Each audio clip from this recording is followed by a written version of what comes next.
bracket. They are trying to get into this one as they anticipate what should be a terrific and high-scoring affair between Georgia and Oklahoma.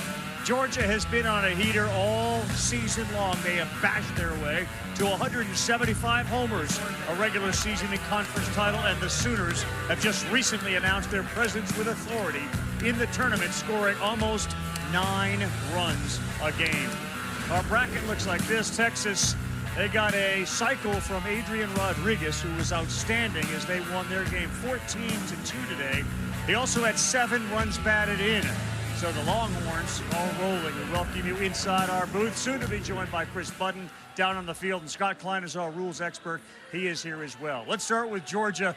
And yes, they have bashed. And there's been one guy who has shined brighter than all of them, and that is Daniel Jackson. Yeah, it's a historic offense, having a historic season led by a player having one of the great seasons in college baseball history. They are 3rd all-time in home runs. Daniel Jackson is your favorite to win the Golden Spikes Award. The 2 teams that have hit more home runs than Georgia both won the national championship.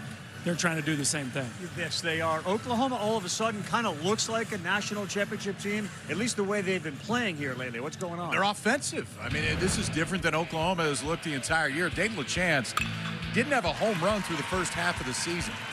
He's got 16 now. He had another one, game 1 for Oklahoma in this College World Series. Turned his ankle. Now you don't have to run very far if you hit it that far. LaChance made his way around for this Oklahoma team. It's 19 home runs in their 8 postseason games, 84 total for the year. The offense have changed. They went and knocked Georgia Tech off 2 straight days in Atlanta, and now they're 1-0 in the College World Series. This is a unique situation. The Mercurius brothers, Xander and LJ, try to slow down the biting and bashing of the Bulldogs. But they're not the only pair of brothers on the field. The Branchers are here as well with the first pitch coming. Welcome back to the Men's College World Series. We could see something tonight that we've only seen one other time in the history of this event, and that is 2 brothers pitching in the same game for the same team. The Mercurius brothers. We'll see the freshman Xander start on the mound today, and we could see LJ, the older brother by 2 years, coming out of the pen. But the 2 of them ending up on the same team was never really part of the plan. Xander had already committed to the Sooners. LJ was looking to transfer from UNLV. He called up little bro and said, "Hey, can I come?" Earlier in life, he didn't really want to be on the same team as me because he didn't want to be LG's brother. Just being LG's little brother, just happy to be there, to be honest. I called him and was like, "Do you want me to come? I'll make my choice based off of you." He was like, I think I'm ready. We can play together, like it'll be fun. Let's go. Come on, man. It's the greatest show on dirt, and I get to do it with my brother right next to me and just with a team that's ready to win. Not only they might pitch in the same game, we might see Xander hand off the ball to LJ later on. They're not the only brothers that will be playing in this game, except these 2, the Branch brothers, Colby and Kyle, will be playing against each other. Mom and dad and their family in the house today wearing the split jerseys. You got to kind of go that way, don't you? What a unique experience for all of those brothers that are on the field tonight. Colby Branch will be at shortstop. And then on the other side, second base for Kyle Branch. We take a look at the Bulldogs batting order. It's brought to you by Capital One. And there are a lot of numbers that you can look at to put into some context just how good this Georgia Bulldog offense is. We will do that. But in a year in which Jackson has dominated, Lujo gets highlighted. Yeah, Rylan Lujo has been on a heater in the postseason. How about over 1/3 of his homers he's hit since tournament play began. Number 2 in the SEC in batting, and had a big game 1 with a homer and a double. All right, freshman, let's see what you got. Xander Mercurius, the freshman from Vegas, has not been in this role very often. Just his 4th start of the season. It's come in his last 4 appearances. It's a good fastball, mid-90s. He's going to try to live top of the zone. Couple different breakables, couple different changeups. But a kid that enters tonight without a collegiate win. This would be a pretty good place to get your first one. It would be. What a challenge he faces.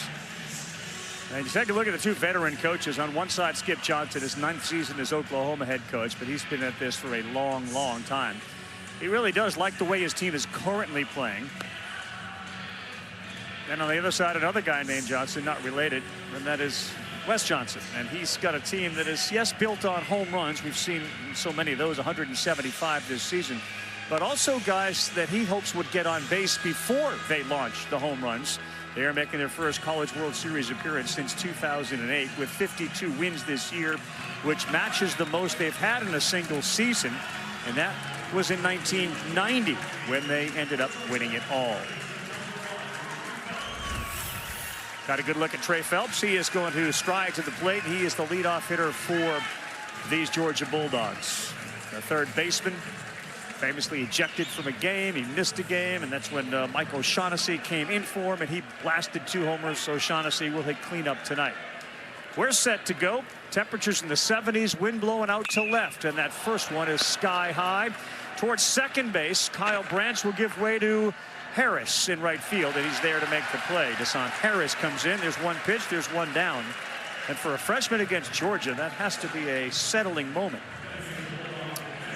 Yeah, one pitch, one out always feels good right there. Starts with a 95-mile-an-hour fastball, and that's that 4-seamer. It's got pretty good carry. And we talked to Skip Johnson about the freshman in this environment. He didn't seem too worried. Said the mindset fits what he thinks will be needed today. So you're tuning in, and you arguably are looking at the best player in college baseball right here in Daniel Jackson, who looks at one right at the letters for a strike at 94. Eye-popping numbers for the junior out of Sandy Springs, Georgia, who stands 6'2", 31-86 with a 1304 OPS and a whole bunch of stolen bases. Still could end with a 30-30 season if he can get on and get around. Yeah, pretty incredible. Starting to stack up the postseason awards, much deserved. Just we talked about in the open, a season that very few players have ever been able to stack up against what he's done this year. Certainly not many catchers. He hits them out and to all parts of the ballpark. 1-1, and boy, he kind of locked up there on an off-speed slider at 87. It's 1-2.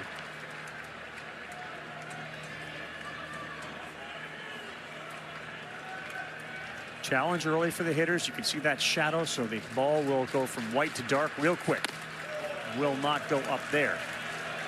KP, it's a pitching rotation that was in flux until really recently for Oklahoma. Yeah, Court Rager's the one that they really believed in, and he was essentially a weekend guy the entire season. And now they've got freshman here in this College World Series. Rager, the freshman, was great in his opener.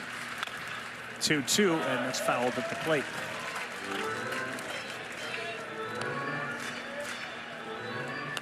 So the numbers don't jump off the page. 0-2, 582 against Kansas in the Super. Pitched 3 innings on Sunday night. Then they had that disastrous rain thing. He came back and pitched on Monday through an inning. That really helped out the Sooners.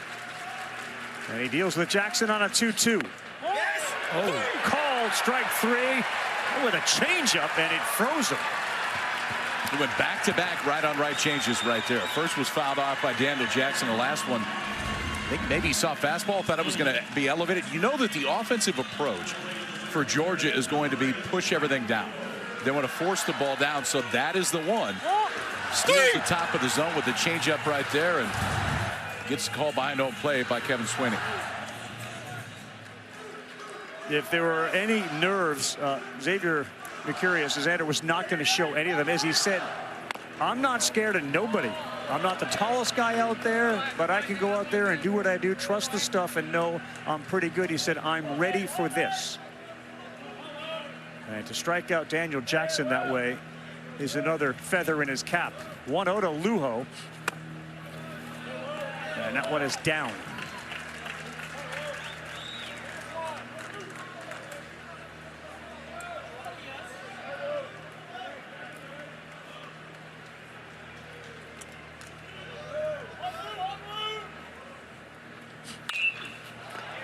Out of play behind us, and the count will go 2-1. It's been impressive here early. He's obviously, the fastball has been 94 to 96, but he's changing speeds, he's changing looks, and this is what you have to do to beat this Georgia lineup. You have to be multiple. If you get caught in a silo, they can put a crooked number on you in a heartbeat. So you got to keep them guessing. You got to change speeds and change parts of the strike zone, and he's showing all those things here early in the ball game. His brother LJ out there and watching, hoping that his brother can get things done here on the first inning. Put a 0 up on a 2-1. That ball is out of play. Another one where he pulls the string, but he is dotting the strike zone. This whole season, Mercurius, threw 32 changeups to right-handed hitters the whole year. He's thrown 3 in the first inning. See that there may be a little bit different approach against this Georgia offense today. Change the game plan up. Sun will again be a factor out there in left for Brendan Brock. That one is bounced up there to go full 3-2.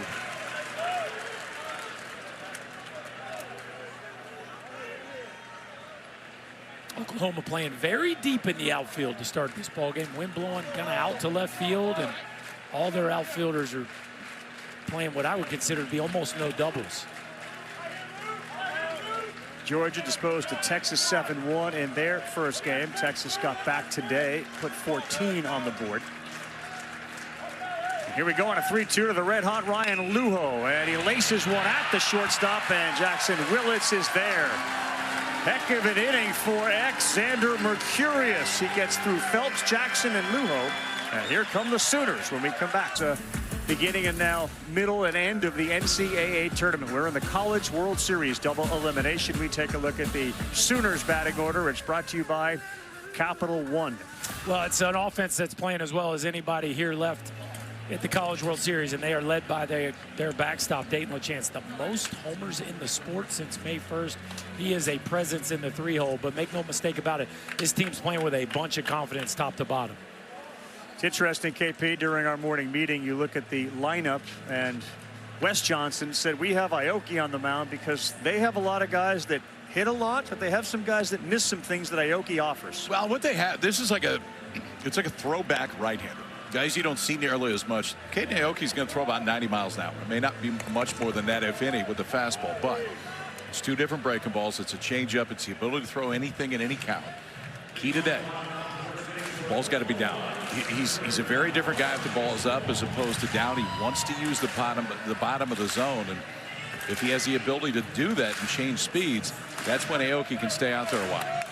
So if the numbers dictate anything, as Jason Walk steps up as the leadoff hitter. Against a curveball, he hits 167. Against a sinker, he hits 438. You'd think you'd see some curveballs. So what do you see right out of the gate? Starting with a sinker. Here we go. I think you may see a few of the number 2s as well. Walk 270 stepping in. It's an offense that has hit 84 homers. So there's a lot of different ways to win ball games. You got a team that's got 175 and this one with 84. That one is pulled foul. Yes, but in the postseason, yes, they've gone long. Oklahoma looks more like Georgia than they do the Oklahoma team we saw in the regular season. Walk's got 4 of them, and the outfield, especially Rylan Lujo in center field, very shallow out there. Chased one there. That's a filthy pitch. We go 1-2. There are some of the numbers, but the last 8 games show just how close they are. I mean, one more run for Georgia. They have a bunch more homers, but it's not nearly the disparity you saw during the entire season. On a 1-2, there's the curveball, and he will not offer.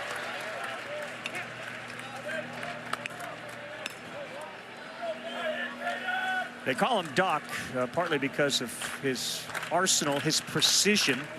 Transfer out of USC, and amongst the all-time leaders this season in strikeouts. 2-2.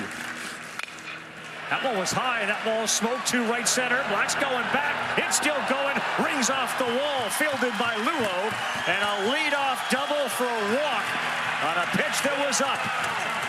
9th double of the year, and a great start for Oklahoma. Well, KP, you hit it in the open. When he misses up, he gets hammered. And this is exactly what happened here. A split finger up in the zone. You see that thing just hanging at the top of the zone. Yeah, that kick changeup. And Walk just hammers it on a night where the ball will jump. He gets something up in the zone, takes advantage of it. Almost ran it out of here, y'all. And Oklahoma rolling here early. What a start. Mercurius on the mound, and now Walk. And that sets up Camden Johnson, the third baseman, at 308. He squares, and it's fouled straight back.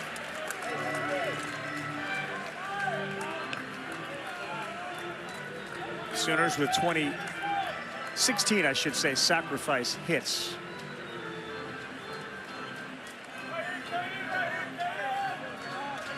Johnson is among the leaders on the team with 4 out of a 2-hole. Walk has stolen 16 bases. Good speed out there at second. We'll try again. Boy, you couldn't do it there. And going to third base without a throw is Walk. The question is here, did he get hit by the pitch or did he offer at it? They said hit by the pitch. We're going to send Walk back to second. But it's first and second after Aoki's curveball hit Camden Johnson.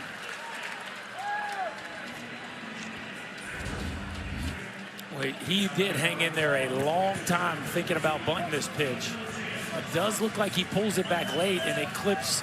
Looks like it clips his back forearm on the way past him. He pulled that bat back very late. Well, and credit Kevin Swinney behind home plate. He pointed out to the third base umpire Rick Allen at first as did he go. Yeah. He knew that it hit him, but if he had offered at it, whether it hit him or not didn't matter. Just the opportunity they wanted. First inning, nobody out. Dayton LeChance, the catcher, homering on one leg last time up, and Aoki paints on the corner for a strike. He's a big kid out of Canada, 6'5", 231 pounds, 16 homers, and again the wind blowing from right to left. Big time opportunity for Oklahoma. Aoki fires and throws it into center field. Walk and Johnson both advance. Looked like he spun, was going to just lob it in there, and then opted to throw a fastball. Well, it also looked like Ryan Wynn wasn't ready for a throw. I don't know that he knew that this was on. Watch the movement. He's close to the bag and starts moving that way, but then everything surprises him at that point. Because really the throw, if somebody's ready for it, it's fine. Yeah. It's right over the top of the bag. He's not in a good position. He just wasn't ready for it. So error on the pitcher, second and third, nobody out.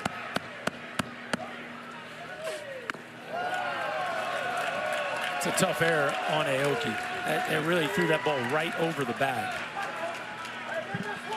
Well, we've seen some scoring changes here late. We saw that earlier today, which afforded a cycle for Adrian Rodriguez. Originally had to play with 2 errors. Ended up giving him a triple.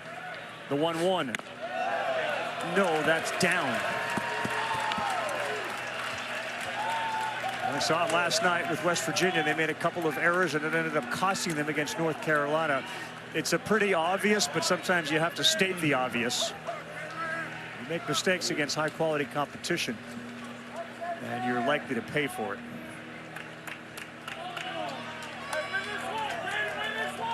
Fellas, this is a big opportunity here for Oklahoma. To keep their momentum going in the tournament and put a team that scores a lot behind.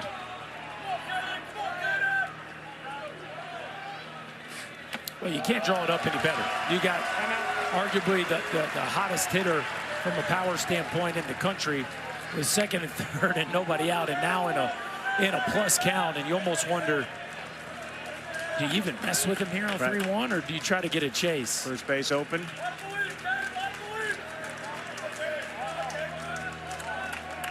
Good numbers with men in scoring position. 3-1 offering. Oh boy, on the outside corner. LeChance couldn't believe it.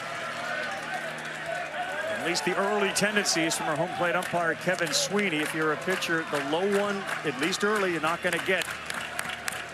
The ones maybe in and out, you might. The payoff pitch from Aoki.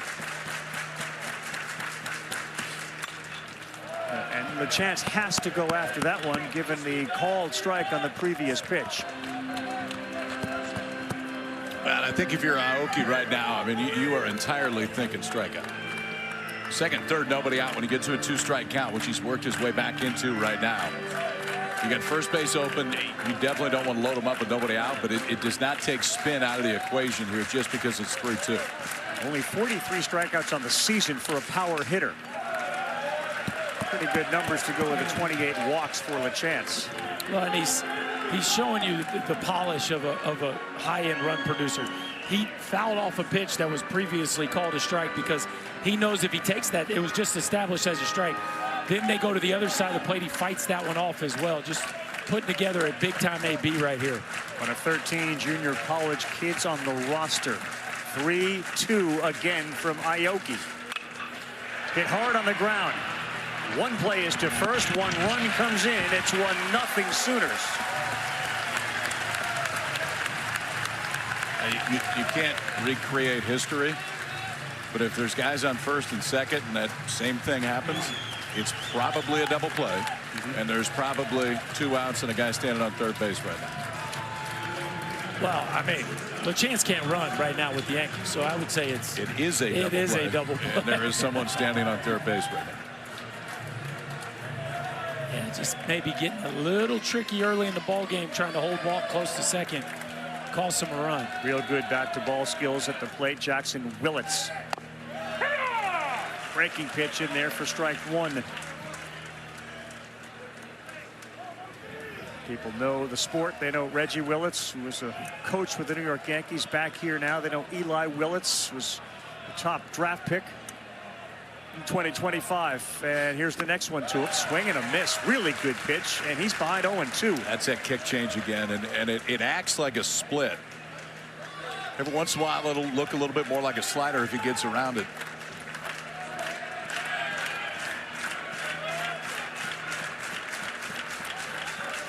.344 runners in scoring position. Leading off second, Camden Johnson. That one is fouled on the first base side as he pulled the string on it.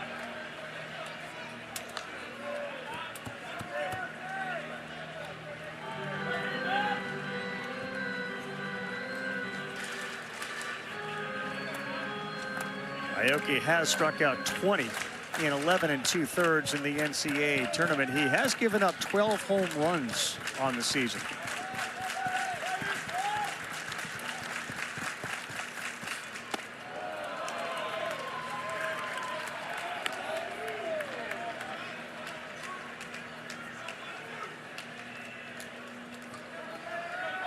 Oklahoma has struck first thanks to an error on Aoki as he threw it to second base on a pickoff attempt, and his second baseman Ryan Wynn wasn't there. On a 1-2 with one down. That's out. 2-2. They're going to keep going to that kick change, KP. Willits hitting only 184 against the changeup throughout the course of the season. You know, Wes Johnson knows the numbers better than anybody, and Willits has been so clutch for this Oklahoma team. So tough to get out in these big spots. 2-2. That ball is hammered, lifted deep and far, and that is gone. It goes off the top of the wall, and Willits is going to have a 2-run home run to put the Sooners up 3-0.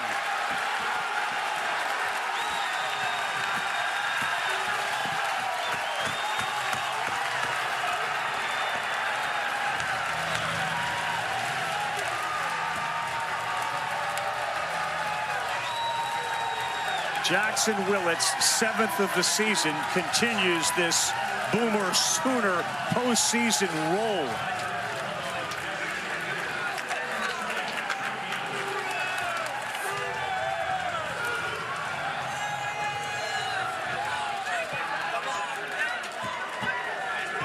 I mean, this is an incredible statistic, but a quarter of the homers they've hit this year basically have been hit in the tournament. Have you ever seen a number like that? 24% of the homers this year have been hit in the last 2 weeks. It's called catching a heater. And doing it at the exact right time. So he keeps making these mistakes middle up, and that ball's floating out over the plate. Willis gets around it just a touch, but on an offensive day here at the Chuck, he's able to ride this thing just over the right center field wall, and I mean just over the right center field wall. A night where the ballpark is playing offensive and the Sooners strike first. Yeah, Reggie was loving that. You know that Eli's got his ears and eyes on this thing. Willits' family steeped in baseball, and Jackson with a College World Series bomb. Only one out, and we're in the bottom of the first for Trey Gamble, who swings wildly at one. We saw this last night, too. They have sent the reinforcements out very quickly, including Big U, who is about to grab and stretch The option to start Aoki came because of that matchup conversation we had with Wes Johnson earlier today.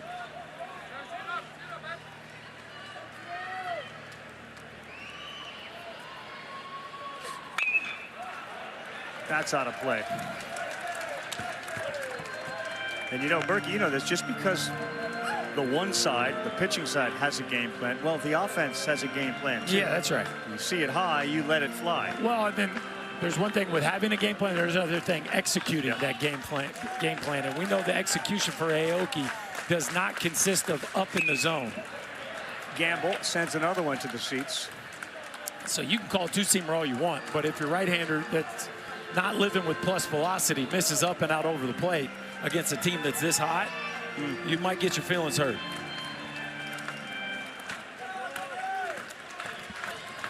Gamble initially played his ball at Salt Lake Community College before he transferred to Oklahoma.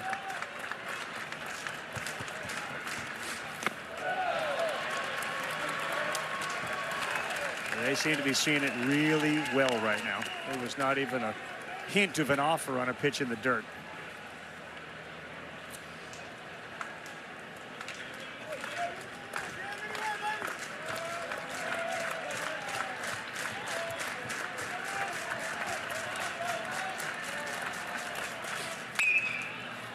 This ball may be playable. Phelps finally picks it up, and he lost it. Boy, he had it, thought he looked like he picked it up, and he did not.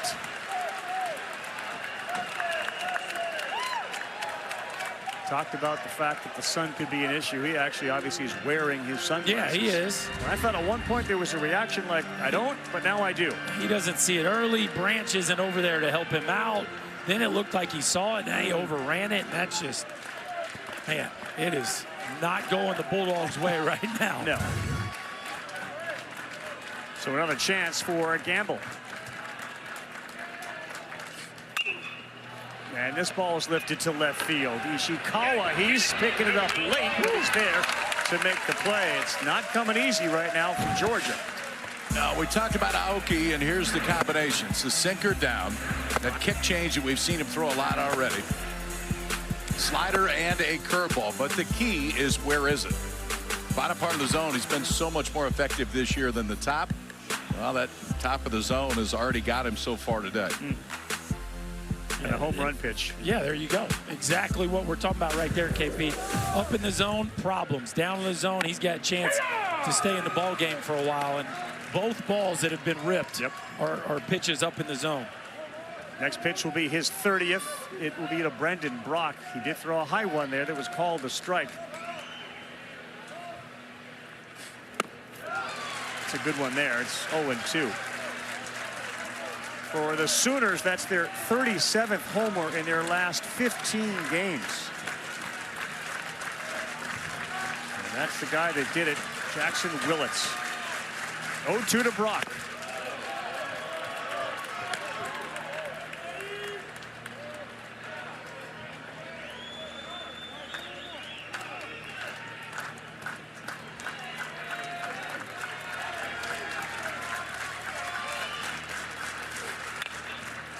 That one was hung up there. It's popped up to shallow right. Black is there, and he makes the play. But the Sooners have cruised through the tournament, and it looks like they're on cruise control tonight. Hey now, the Sooners keep it rolling here early. Jackson Willits with a launch piece, a 3-spot in the first, and here come the Sooners. Season, they flipped who was going to be the starters behind Rager, and it worked out well. That number right there is hard to imagine. I mean, how do you quantify? Like, what happened? Fried chicken. Fried chicken. Fried chicken is what happened, Carl. You go 2-a-days after going one and done at the SEC tournament with a little fried chicken in between, and you catch a heater. 6-minute drills, that's how we're going to do it. First pitch to Michael O'Shaughnessy. Shaggy swings and misses.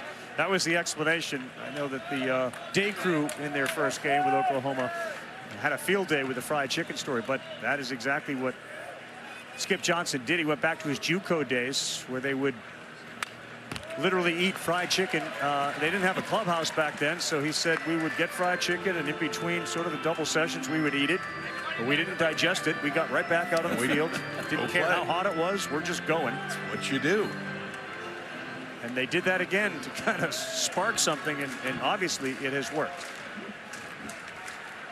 Now Xander Mercurius, he's working with a 3-0 cushion and an 0-2.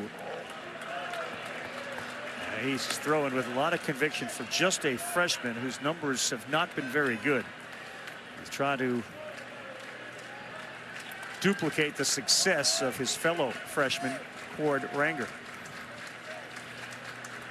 On a 1-2 right down the middle. They got the shift on, and this is an easy one to get O'Shaughnessy, and there's one down.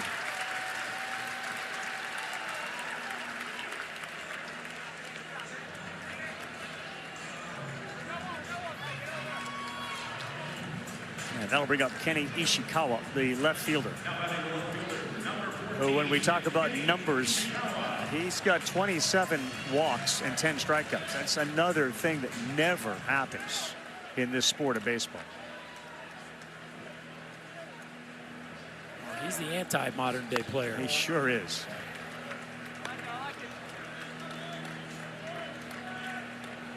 Had a big hit the other night in their opener, in which he bounced one right hard off of the dirt in front of home over the first baseman's head.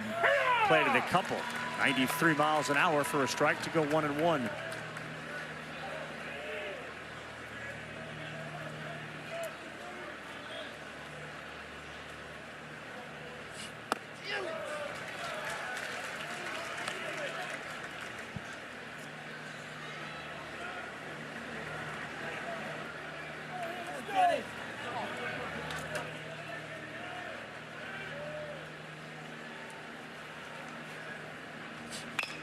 Two and one, exactly what Ishikawa does as well as anybody playing the college game right now. He just served that into center field, and he is aboard.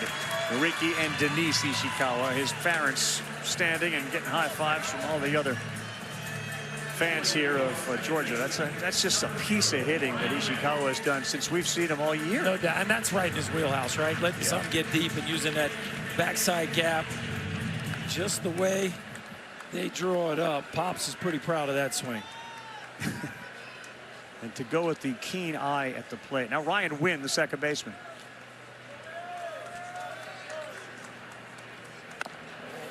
And that's outside. First base runner, first hit of the game for Georgia. It's one of those things as two former major leaguers, Berkey, and as a hitter. So if Ishikawa can do that, how come everybody can't do that? Well, first of all, bat to ball is a tool. It's just like power. Some people are more gifted at it than others, but a lot of it comes down to how you see yourself as a player and what kind of profile you want to fit yourself into, right? A lot of guys, they don't want to play that style of game, but he owns it and he thrives at it. And credit Georgia for finding him at Seattle and adding him into a lineup that is built on power. And just letting him be him. We're not worried about home runs. You're going to hit a few, but you just do what you're good at. Yeah, him and Lujo are the two pieces they added this year in the portal, where they say, okay, we need more bat to ball. We can't just slug. Yes. We have to have guys throughout the course of this batting lineup that can move the baseball and can put the best pitchers in the league in play, and both those guys check. Yeah, Wynn got one to hit. He sends this one to right center. Hassan Harris calls it. He's there to make the play. It looks like that the guys are having a little hard time picking the ball up off the bat, no matter where you are in right center or left. But Wynn is retired. Pretty bright out there in the outfield right now.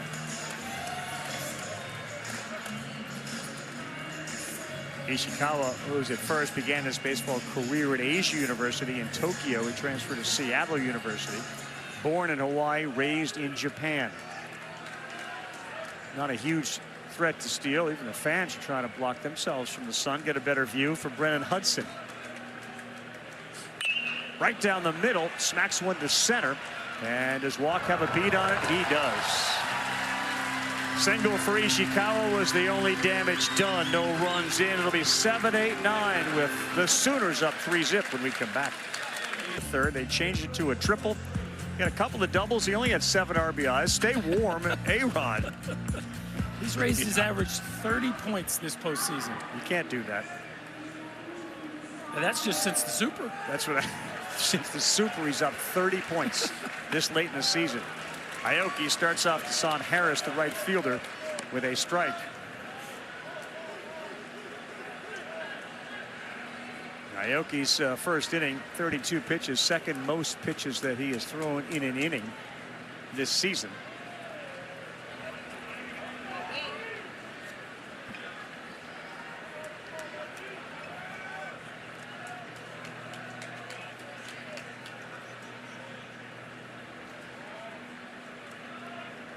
Walk led off with the double, a hit batter, a 3-run home run from Jackson Willits is how they got 3 in the first. The 0-1 to Harris. That's right at him. Oh my gosh. Destined for center field until Aoki stuck some leather out. Did it land in his glove? Yeah, I think that it found the glove is what happened right here. Sometimes luck is on your side. Watch Aoki afterwards how we fit. I stuck it out there. He did. We're ready to go. Cat-like, KP. Well, nobody else making that play. It's a fly out in the book right there. He capped it. F1. And here's one of the heroes for this team, Dayton Talkie, who looks at one down. I've heard pitchers say that when they throw one and they realize where it's going and its location, they know this one might get mashed. Maybe he was aware this one could come back quickly at me. If he did. We talk about the heater that this Sooner offense has been on. Nobody embodies that more than the man up to bat right here. Dayton Talkie started the postseason with 3 homers and 13 ribbies. He now sits at 8-22 because of the damage that he has done this postseason, including one of the most famous home runs in Oklahoma history, the walk-off to end the regional. This ball is lifted deep to left field. Ishikawa's going back, still drifting. He cannot make the play. You could see the wind was carrying it, the sun was an issue, and he kept backpedaling all the way to the wall. And again, it feels like he didn't see it right away. The first movement is definitely not back. This ball's hit a little bit better. I mean, it's 2 steps in, Berkey, and now we don't really know where we're at. And now you're drifting, and you know, again, such a big ballpark, you probably feel like the fence is coming, and you come up just a tad short right there. Another play this Georgia defense doesn't make is that one just slides over the top of his glove, and this is a Georgia defense that has been excellent throughout the course of the year. Not tonight. Now Branch, the second baseman, the 9-hole hitter. And he pops one up. This is in foul ground. Hudson is there.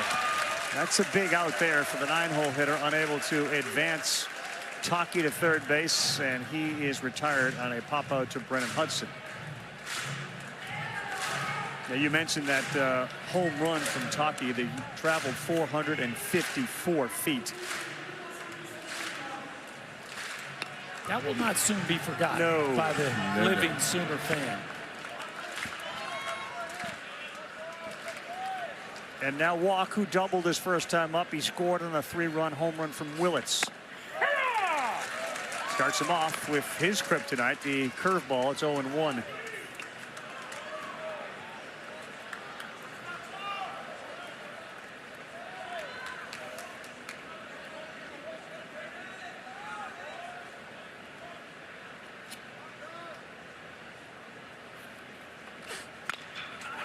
On the ground, tough play, but it is smothered by Hudson, and he makes it.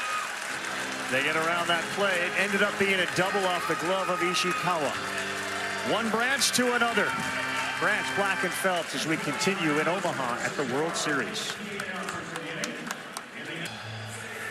Welcome back to the Men's College World Series. A couple brothers playing tonight, including the Branch brothers, who are playing on opposite teams, though. Colby Branch for the Georgia Bulldogs, Kyle Branch for Oklahoma. And I'm with the entire Branch family, the parents, Carrie and Rusty, and the 2 brothers as well. Dad, I'll start with you. It's not very often to get to see one of your sons play in the College World Series. What is this like to be able to watch both? is pretty cool. We're in the middle of an argument right now. Willis just hit a 3-run bomb. They're all clapping, and I didn't stand up and cheer enough, evidently. So we're debating on how we're supposed to. But I can promise you, if number 9 parks it over left field, I'm standing up and doing a somersault. Sounds good. We all will. That was leading to my next question. You guys have been very unbiased, not sitting with either of the teams. We have the custom-made jerseys. How are you cheering today? Very carefully. We're just trying to cheer for everybody, honestly. We love all of the kids on both teams, and so it's hard to cheer against or for, and so we're just doing the best we can. We're actually talking whoever we think can beat Texas the easiest, that's who we're rooting for the other team to win. There you go. I was saying the other day, bless you guys for raising 4 boys. What was it like growing up with as competitive of a household?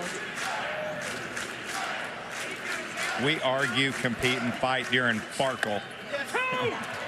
Rock, paper, scissors is a challenge. I mean, we go play putt-putt. It's a challenge. There's always a game. The other day, even when we were waiting to say hi to Colby after the game, the boys had a water bottle, flipping it on top of the dugout at the end of the game. And there's just always something. It's always fun. State champion brother as well, Lovejoy. Before I let you go, the jerseys are awesome. Mom, how did we get these done? How did we get them done? We just ordered the jerseys online, then had a lady from our hometown make them and separate them and add all the numbers and stuff to them. So we were too cheap to buy 60 jerseys, so we bought 30 and cut them in half. I appreciate you guys so much. Enjoy the rest of the game. Yeah, appreciate the honesty, too. That's great, KB. Thank you very much. And we're cheering now. We're not doing a somersault just because it's a walk. Yeah. But Colby's on. And that is the first time it's happened. There's been a couple of others. Third time, actually, that brothers on different teams in the same World Series, but none have appeared in the same game until tonight. There was Eric and Alex Sogard in 07. Alex didn't play, and Matt and Whit Robbins back in 06. The teams did not play each other. Obviously, tonight is different. There was a putt-putt game, and Kyle claimed that he won that, but he also said that Colby showed up after 5 holes. Like, you missed your tee time. DQ'd for missing your tee time in putt-putt? Yeah, I mean, we minimum 2-stroke penalty. We've already seen that this year, but I think that was pretty straightforward. We had a pitch clock violation there. Black wasn't engaged at 8 seconds, so steps in and it's 0-1.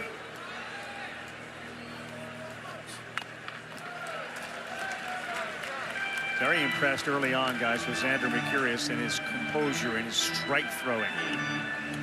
Started early when he got Phelps, Jackson, and Lujo, the top 3, 1, 2, 3. Again, just a freshman.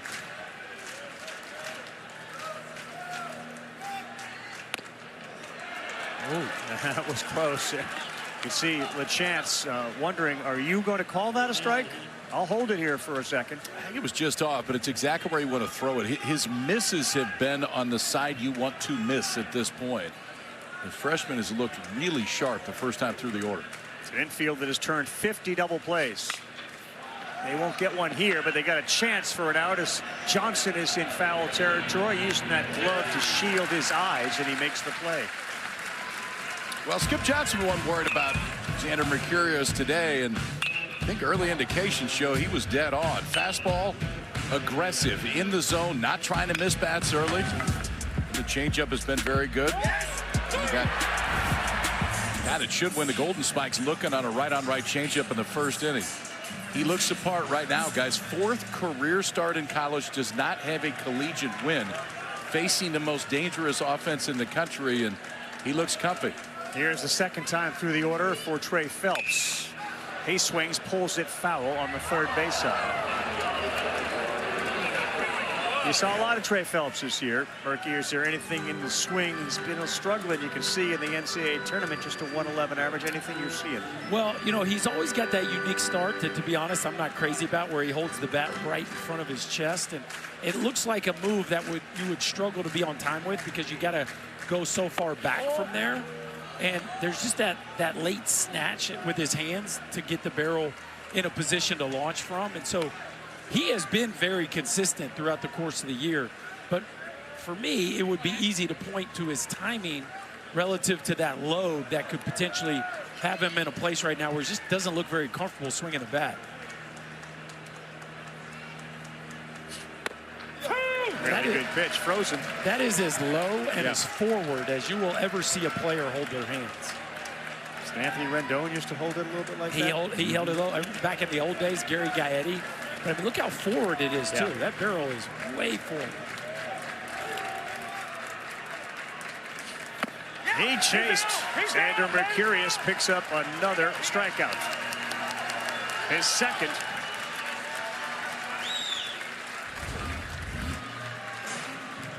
This thing's been really important for him so far, man. I mean, you look at his scouting report coming in, and right on right changeup is not going to jump off the page yet.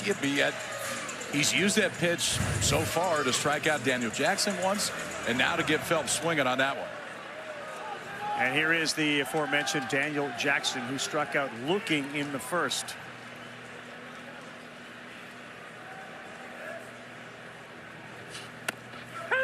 Lands one on the outside corner. It's 0-1, and he is dotting right now. And he throws two. Yeah. He throws two different changeups. One is more the split, which is what that was. But then that more traditional changeup you saw in the replay that is that circle change.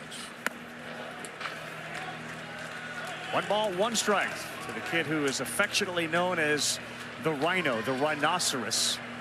He at one point tried to label a teammate Rhino, and they all looked at him and said, "Are you kidding me? There's only one Rhino on this team, and it's you." He has worn that well. Fastball, one hopper. Second baseman Branch played it well. Jackson retired for the second time. And Xander Mercurius is through 3, having allowed just 1 hit and no runs.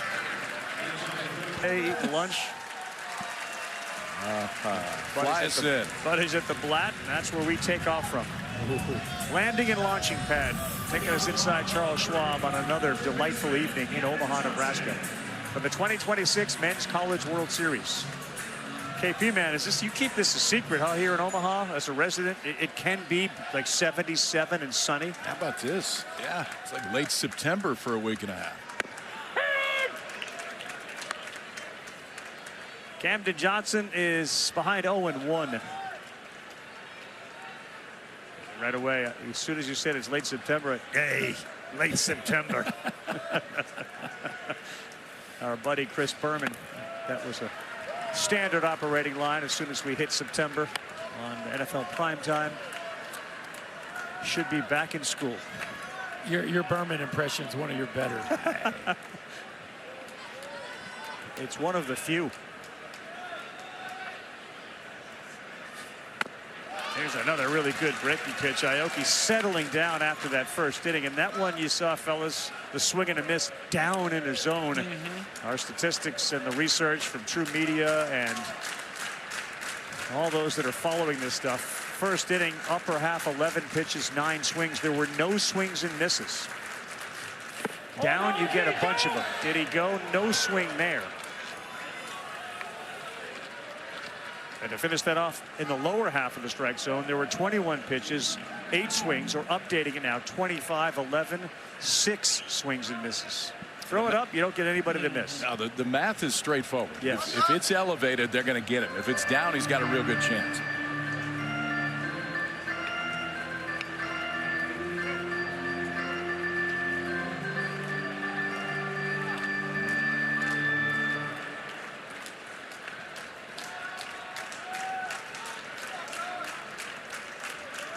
Two and two, looking for his first strikeout. Is a good strikeout pitcher in Caden Aoki, but he has not had one yet. And this one is right back to him. And he flips underhand for the out. Well, boys, typical, we've seen some phenomenal individual performances. And Joey Volchko, they're still talking about what heat is. The old rated CG, a complete game with 15 punches. Glauber looks like he's, 29 years old with his maturity, and he's not. And then there's Adrian Rodriguez, who went cycle today. Yeah, he went nuclear is what he did. It's been that way. Yeah. And Glauber and Volchko have clearly been the stars from a pitching standpoint so far in this event. Boy, Volchko, a night to put him in the record books around here. This one is hit pretty well. The center, Lujo, is still tracking back. Now he stops off the bat of the chance at 107 miles an hour. strike out 15 and go rated CG, everybody's going to throw your picture on their soch. Who was I think Trey was the first one. Love it. Yeah.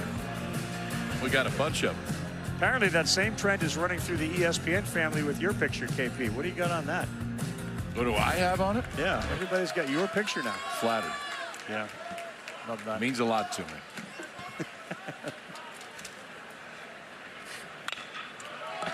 And a one-hopper.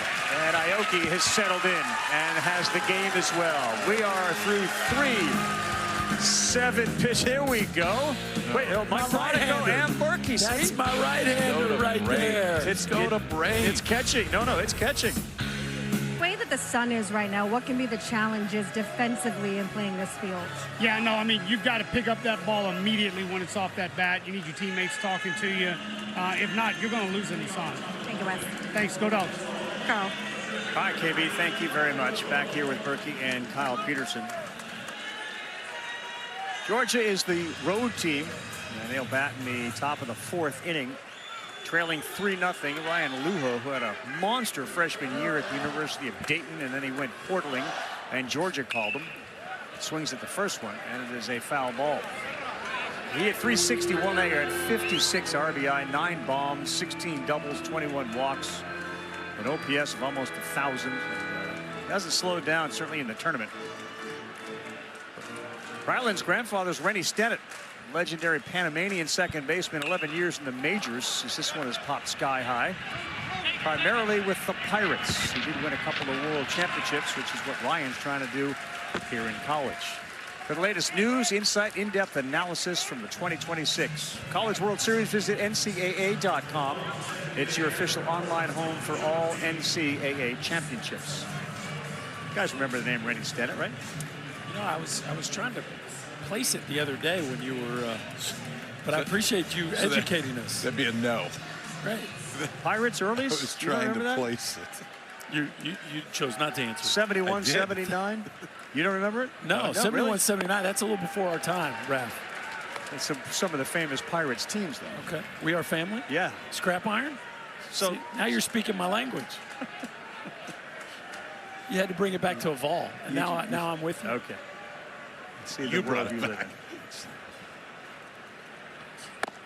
Right by O'Shaughnessy. Boy, the Xander Mercurius looked good. Well, the aggressiveness with the fastball, too. Like, just the willingness to fill the zone up with it has been so impressive for the freshman so far. And it came from the first pitch of the game. Wait a second. Brother is He's dialed. I've seen this act before. I'm gonna read. Find out what book he's reading. Yes. That is great. Plus the hat, you know, the lid is tilted. All of it. The sunglasses. So is there a game going on that I'm supposed to be paying attention to? He's good. Big crossword guy. He's mixing one in right now. That's going to be great fodder for the next time they see each other when Xander is like, excuse me.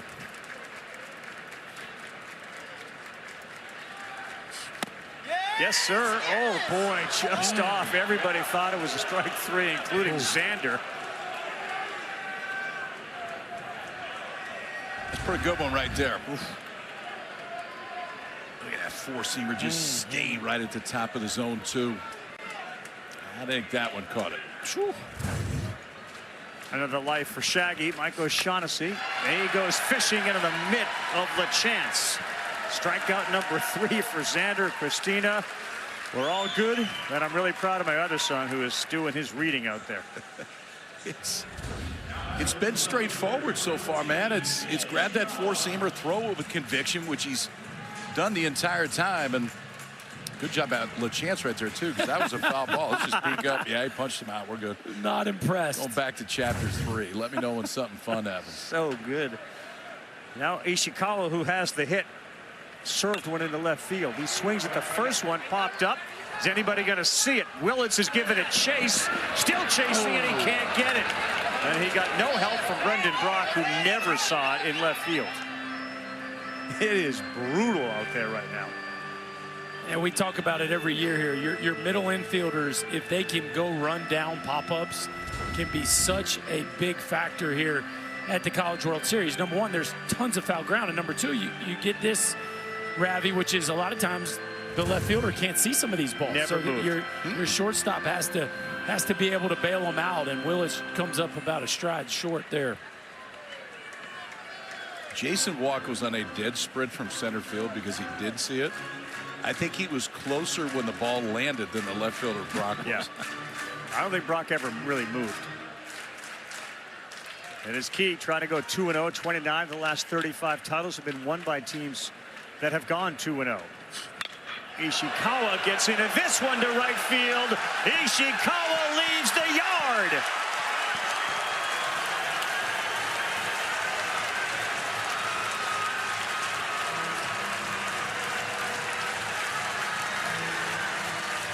Now, one guy in the Georgia lineup is finding Xander Mercurius easy to hit. He's 2 for 2 with a single and a blast to put him on the board. His 3rd of the year, and it was a no-doubter, boys. Yeah, he's seeing the ball pretty good right now, Rav. It's a fastball up in the zone, and Ishikawa, who almost went deep last game, flew out to the fence. Yep. You see Georgia chasing the Vols for number 2 all time. LSU out in front with a $188. One of the great home run hitting teams of all time getting on the board. And again, a really hard play down the line. Foul ball. Yep. Could have been caught. Wasn't, obviously. Really hard play, but it does lead to an extra life and a run. That guy is a professional hitter. Another guy there, Arcamone, great hitter, is there to give him some love. That's in there for a strike to go 0-2 to Ryan Wynn. I mean, aren't you all running up to Ishikawa and said, so what are you seeing? Yeah, I'd say he's far and away the most comfortable at bats we've seen so far in this ballgame.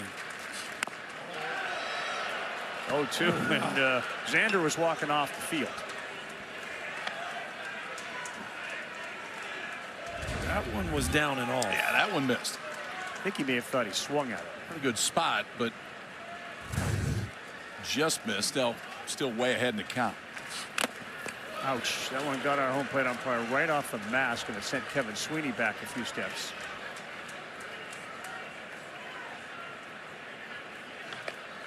As he takes a break, we got Scott Klein here. Scott, you know, you're one guy who actually can tell us what that feels like.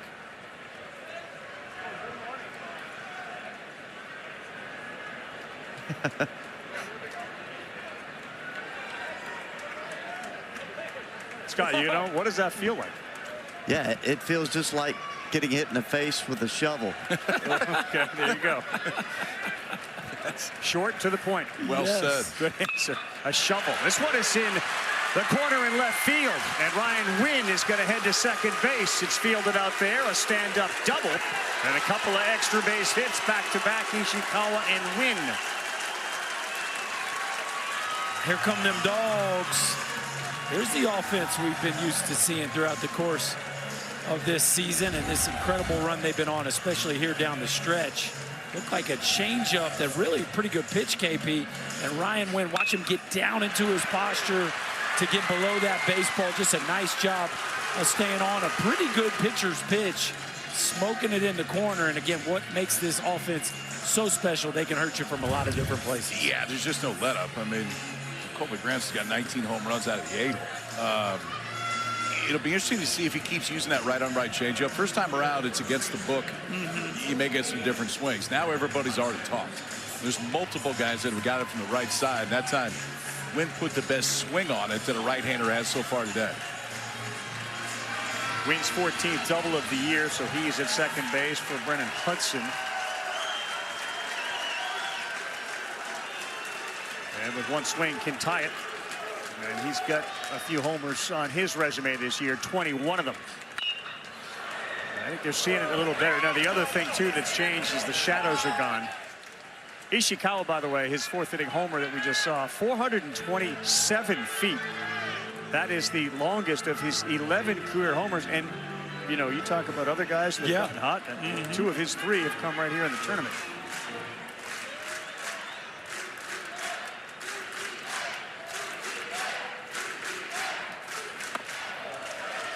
Ishikawa reminds you of those guys. Gwynn was one of them. Ichiro was another that people would say if he wanted to win a home run derby, he could. Ishikawa kind of feels like he lays in the weeds, but it's in there. There's some of that to him. I mean, you can see it's a pretty complete Throw to second, boys, and they got him at second. That's a pretty complete pick right there. Wynn saying maybe we should look at it, but the Sooners are all off the field.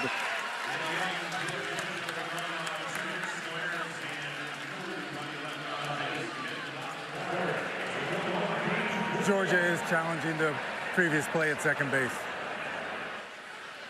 Let's take a couple of looks at this one. And we do have Scott Klein, our rules analyst, with us. Oklahoma's beginning to move back towards the field. More probably out of respect than anything else. But watch this pick. Oh, yeah. Oh, I don't know. That's a hard one. Willis just snuck in there behind him. I mean, it was no timing pick, was it? Have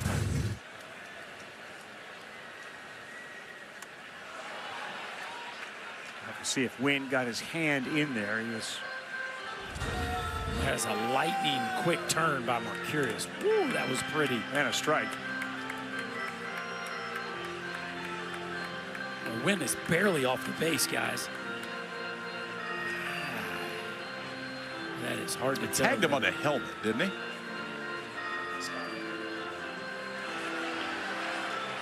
I think he got him on the back. Scott, what do you think?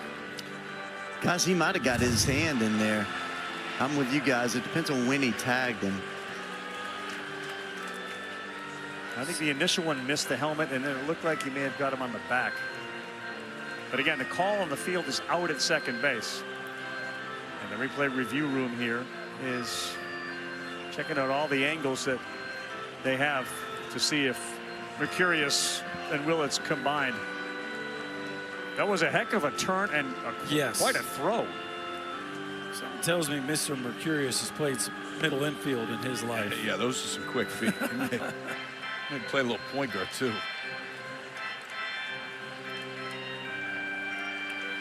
That had to come between Willits and him. There's some. And it did. Here's where it was. It was just turn around, take a peek, and it's no big movement, but enough. There's some kind of, and you've been involved in these on the other side of it, and sometimes it can be the most, basic movement that nobody else on the field can see that just acknowledges. Could it have been his right? Did you see his right foot kick the dirt when he turned around? Could be anything. You could take your hat off, pick your nose, you know. Yeah, go back to that if you can. Watch this. Well, here's the answer. After video review, the call in the field of out will stand. Ooh. Georgia loses the challenge. They have one remaining. Makes sense to appeal it. You got a runner on second base. You want to leave him on second base. But there was a bomb from Ishikawa to put the Dogs on the board. There was, but this could have got him off the field. Tough play for anybody. Jackson Willits can't get there. Brendan Brock didn't see it, and Kenny Ishikawa didn't miss it. Fastball that caught too much of the plate. Really the first really good swing that Georgia has taken off of Mercurius today. Will that get this offense going? Skip Johnson hopes that it doesn't, and we will talk to the head coach of Oklahoma when we come back. Take it about one pitch at a time. That's the biggest thing he can do. There's so much about the mental game. What was your message to the team today with what's in store if you go 2-0 in this? Well, I got some good advice by Bob Stoops, and he told me to just stay out of the way. So that's all I'm going to do. I appreciate it. Thank you. Thank you. Carl. Who else is going to invoke the name of the clown prince of baseball, Max Patkin? Just who else is going there? In stride, too. So he's saying we've seen some things tonight. Hey, now. Oh, there's some dubs there, boys. Oh, there's just a few of them there. A couple ball coaches right there. I have to admit, I booed Barry Switzer a couple times when I was growing up at Memorial Stadium. I did. Center field, and Wynn's not moving. Gamble is retired. There's one down here as we are in the bottom of the fourth. One of the more fascinating people to just sit and listen to is Skip Johnson. There are directions he'll go in, but I was sort of moved and interested in his recognition of the mental side of the game in our meeting this morning and the sensitivity of the modern day player.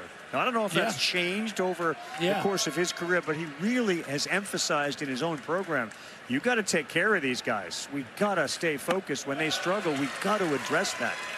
Yeah, he's got such an old school vibe about him. You would think that he wouldn't be as empathetic as he appears to be to the modern day player and all the social media noise that these guys deal with and the pressure they put on themselves, because the spotlight is way brighter in college baseball today than when he first got going in coaching college ball. Yeah, and he knows that firsthand, given the program and the conference that he's in, given to the JUCO days where, as he said, I was, you know, we're eating fried chicken in the middle of the day in a dugout because we don't have anywhere else to go eat. A little different now. 0-2 to Brock. No. It had the makings of last night's start for, or Texas, I should say, the Volantis start, where it was really a struggle. Then he settled in and got him through 6 innings. Aoki in the first inning, but again, now it's just a 2-run game, and given Georgia's offense, doesn't feel as insurmountable as it did maybe the other night. And as good as Mercurius looks, he doesn't look Joey Volchko good from the other night. Right. So the opportunity to get back in this ball game for Georgia's offense certainly feels like it's there, considering how Aoki is rolling here after a really rough first. 1 down and a 2-2 on the way to Brock. And this ball is hit pretty well to right field. That's sending Black back, and he's out of room. It's gone.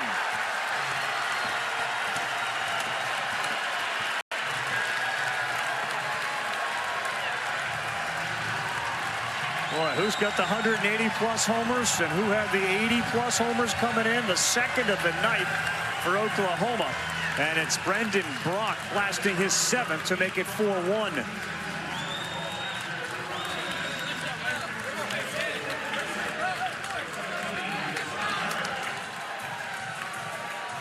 That'll get Coach Stoops up and out of his chair. How about it now? Coach Switzer not impressed. No, need some more. How about the other way? And we talked about it at the top. Aoki had allowed 12 homers this season, and 2 now to an absolutely boiling Sooner team.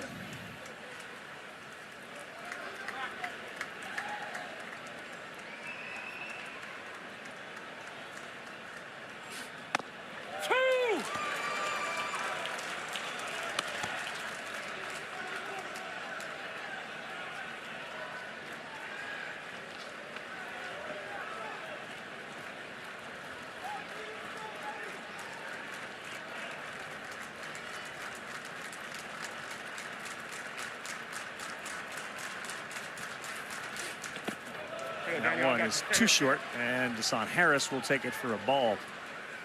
Well, we saw them in the SEC tournament, which Georgia won. They won the regular season. They won the SEC tournament. This is a team that knows how to come from behind, given all their scoring ability. They have 10 come from behind wins of 3 or more. That's tied for 3rd in all of Division I. But the Sooners, they may just get out there and hide. So we left the SEC tournament. You looked at what Georgia's one of the favorites in the country, obviously. There wasn't anybody talking about Oklahoma. No. Nobody. And then when you see the draw and they're going to Georgia Tech, then there really wasn't anybody talking about Oklahoma. Then they walked them off in Game 7, and then everybody started talking about Oklahoma.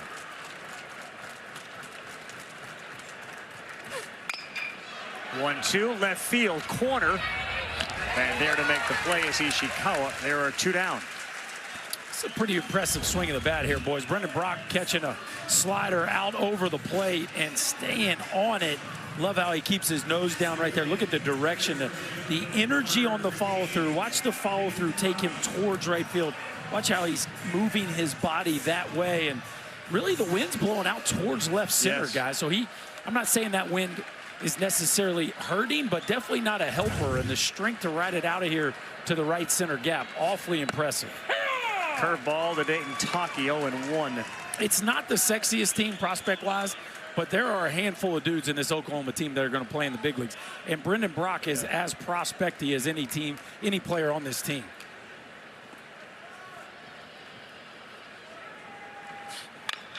Hard on the ground to second, charged by Wynn. He will throw Taki out at first. That will end the inning. We saw Homer. We learned a new word. I like that. Prospecty. There you go. Way to go, boss. This is what a prospecty looks like right here. You get you a high slider, go and do this, and some of those scouts start talking to you a little bit more. Brock goes deep, second of the day for the seat in the College World Series. 29 of the last 35 have ended up winning the title. 2-0 teams. And the first pitch lands in there. One other note about this World Series. 433 homers hit in this tournament. It passes last year where we had 430. That was the second most in tournament history. In 2022, there were 452. Not likely to get there. But we do have a Georgia offense that is very capable. And obviously Oklahoma is swinging hot bats. Texas puts them over the wall. So we'll see. But we got 433 in the tournament so far. Here's a guy that contributed 21 homers this season. Brendan Hudson behind 0-2 to Xander Mercurius. Hit this one to left center. It's got carry, it's got wind, and it's got seats. Home run, Brendan Hudson.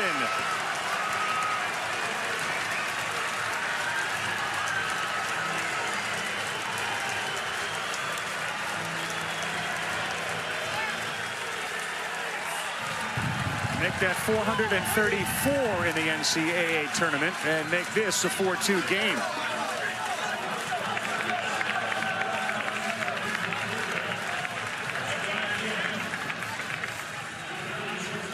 Oh, man, that was a decent pitch. That's just a strong guy. They're not too worried about being down, right? No. This is an offense that doesn't start kicking rocks often.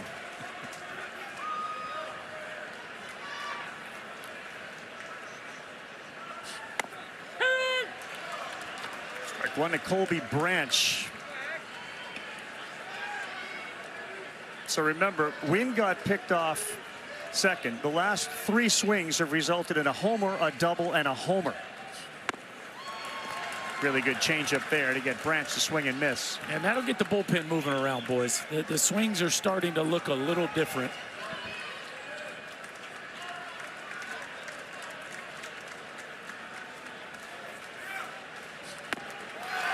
Branch is gone on 3 pitches. Brendan Hudson has 21 home runs on the season. Yeah. 22 now. He's only hit 3 from the left to the left of center. But this looks like a swing of a man that has 0 problems driving the ball out to the backside of the field. And that is a wind rider right there, Ravi. Yes. Get it up in the left center field gap. And just a hanging split change that didn't have any bite. And that is a big boy swing by the Bulldog first baseman. Strike one to Ryan Black.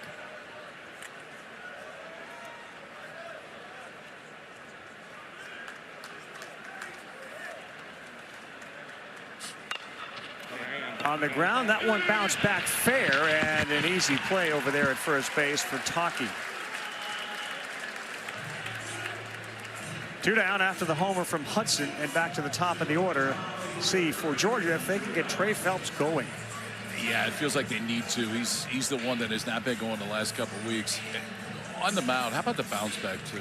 Okay, I mean, he gave up the solo shot to start it. You talk about it, they start moving around the bullpen. He goes 96 elevated to strike out Branch, and then gets Black on a rollover ground ball right there.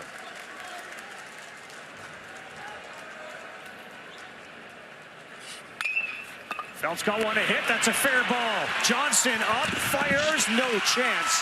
Heck of a play, though, to go to his right. Unable to get Phelps, and maybe it's a hit like that that can get him going. Yeah, and this is the emotional leader of this club. So when he's down and not producing offense, it does have a carryover effect to the rest of the club. Camden Johnson, one of the most athletic third basemen you will see, along with Tyrus Hall of West Virginia, but even he can't quite finish this one off. Maybe his best throw, but he spikes it into the ground, and Trey Phelps just too fast on with an infield hit. Fastball 93 on the corner to Daniel Jackson. Yeah, you haven't seen a lot of smiling and chatter from Phelps, which you do now that he's out there at first.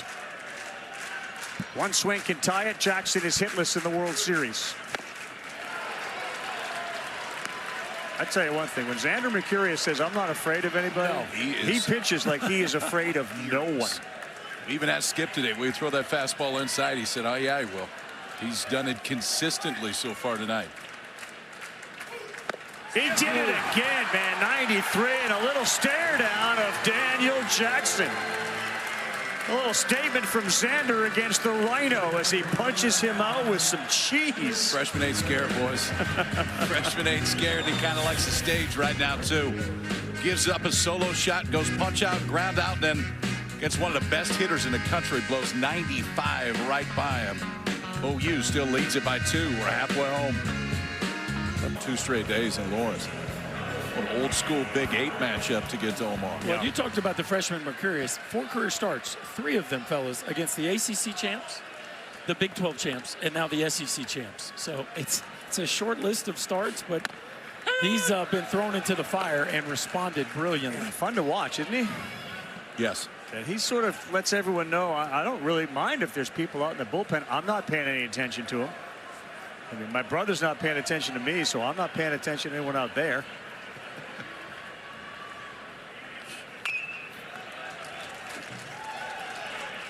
Xander's emotion carries into the dugout as soon as he sits down. He's even talking to himself. Yeah. No one's around him. He's just hyping himself up, and he walks off. And he's like, "That was perfect." He's pretty close to perfect. Yeah, he's I'm pretty okay with close. that. He knows. Bro's not sweating it. No. Finish the book. We're all done. Got to bring another one next game. Really good pitch from Aoki to start off the 5th. He gets Branch looking. Strikeout number 1 for a guy that has struck out 20 in the NCAA tournament. A backdoor 2-seamer right there, sticking out the outside part of the plate. He's hung in there, man. He is hung in there because it was wobbly in the first again. He gives up 3. Since then, just a solo shot to Brock. And you know that if you keep it close, this Georgia offense got a real chance. All right, so the 3rd time through the order, and it's Jason Walk. And he goes the other way with it again. He had a double his first time up, and Walk serves one into left, and he is aboard with 1 down. Well, we talked about on the other side, Ishikawa. Yeah. Jason Walk, another player that is just fine taking oppo knocks. Very comfortable with his own game, and that is a picture-perfect swing of the bat right there.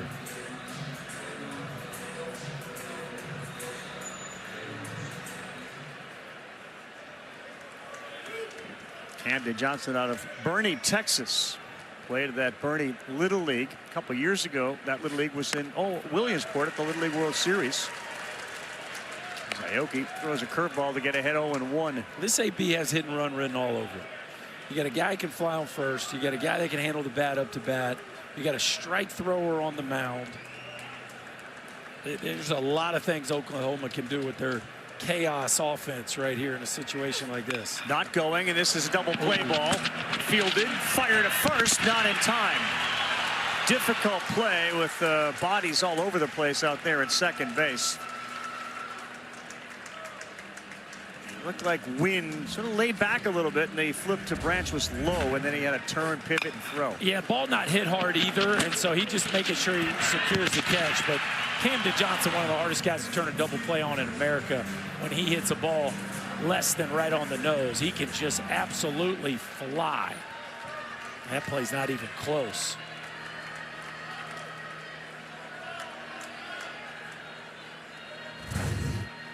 He can fly. He's got 28 steals, and right away he goes, and there's no throw. He has stolen another base, number 29 on the season in the scoring position, Camden Johnson. Put that in your pocket. DJ didn't even think about that one. First pitch breaking ball. You have no chance to throw out Johnson. Well, you knew, too. They're not just going to sit back and wait the whole night. And if they get out the DNA of this Oklahoma offense when they got on base is to make the defense uncomfortable. Fouled off in the plate from LeChance.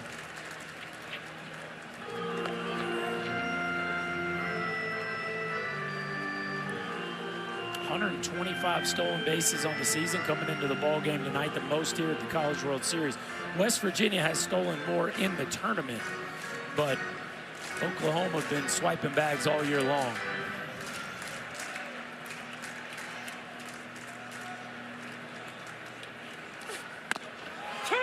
Wow, on the corner, LeChance, like, are you sure that's on the corner? He is the catcher for Oklahoma. And just wants to make sure that our home plate umpire, Kevin Sweeney, will do the same when Mercurius is on the mound. Nice job by Daniel Jackson back there. He did a heck of a job sticking that one. Big batter to get if you're Aoki. And he does with a nasty curveball, and down goes LeChance. Changeup. He's keeping him in it, man. He is keeping him in it. That kick change has been one of the reasons why. Gets LeChance swinging, and OU strands another one right there. I got a good one now to the 6th, the 2-run game, and we'll see if that Georgia offense can kick it into gear. Or anytime, anywhere on the ESPN app. The mighty Carolina Hurricanes, who once called Hartford, Connecticut home, claim a Stanley Cup championship. Of course, New York is bonkers about the Knicks. Women's College World Series next up here at the Men's College World Series as Xander throws one inside.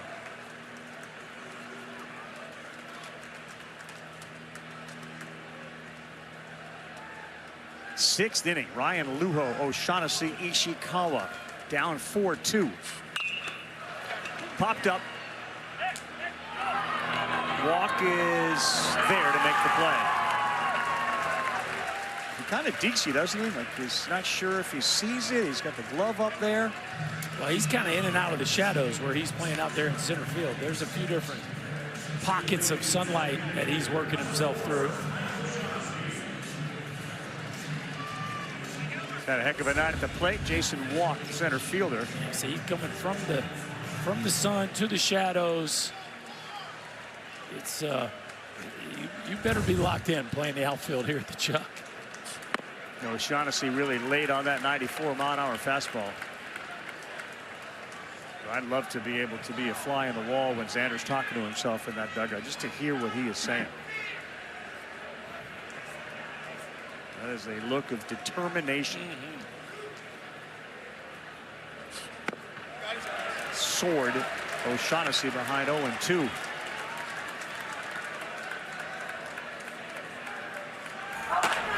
We got a chance here for one to hand the baseball to the other.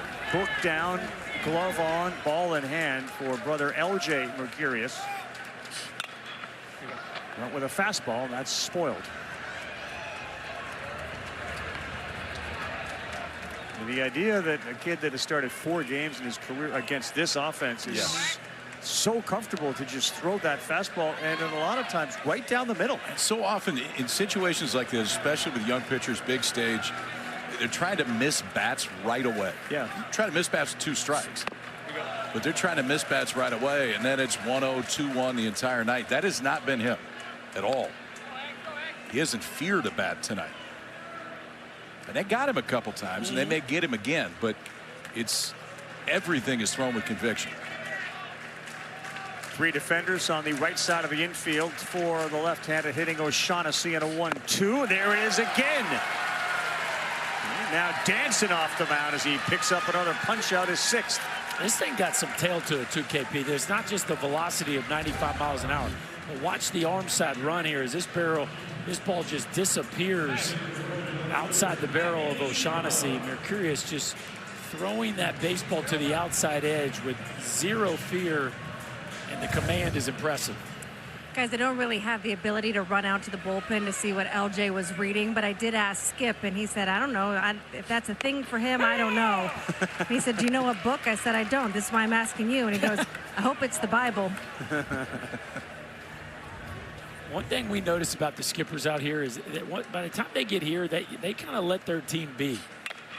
Ishikawa beats one into the ground. He's behind 0-2. Skip Johnson said, Bob Stoops said, just get out of their way. Yeah, get out of the way. And he's clearly following that to a T. He is.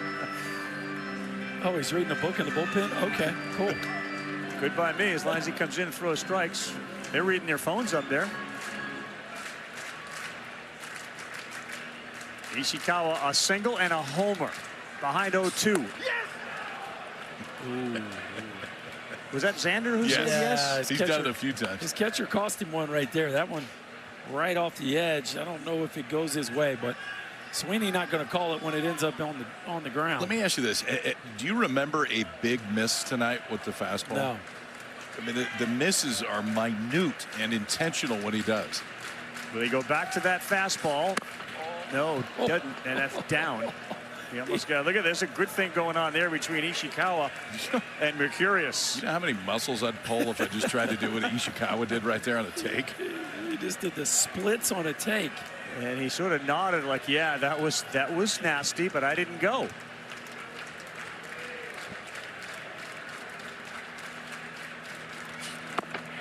Did he? That time he did, and it's the pitcher who can nod as he heads back to the dugout with his 7th strikeout. Woo! Bring on my other one. This one's doing well. Let's see what the other one's got. Rolling here right now is Xander Mercurius. I don't think he's done yet. No, not yet. Not the way we're rolling. Finish him off with a curveball right there. Back-to-back strikeouts for the freshman who has got it going tonight. Yeah, the boys are back in town, and man, one of the younger ones, Xander Mercurius, has been outstanding, allowing only 2 runs to Georgia. We go bottom 6 for those guys. The Oklahoma Sooners looking to go 2-0 here in Omaha. Aoki continues to deal. He gets Jackson Willits to start things off. Willits has one of the 2 home runs hit by the Sooners tonight.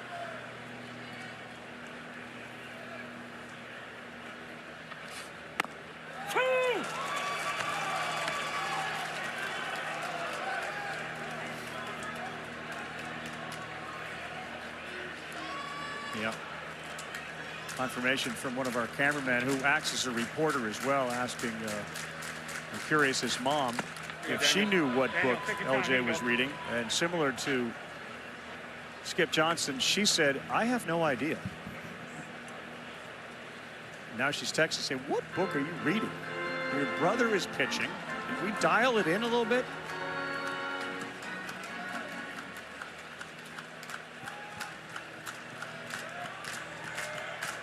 1-2 to Willits, who grew up in a baseball family, batting cages and all, and he lines one into left field, and all that hard work pays off with his 2nd hit of the night. We've talked plenty about the kick change for Caden Aoki tonight, how important it has been. Also, look location, which really is the key with Aoki. If it is down, teams have a hard time getting him, but when they got him, it was elevated. Out over the plate, driven to right center field, then a breaking ball. It's elevated. A really good piece by Brock to drive it out. 2 home runs. The difference in this game for Oklahoma, both on elevated pitches. So the leadoff man is aboard for Trey Gamble, and he swings at a wicked one. It's 0-1.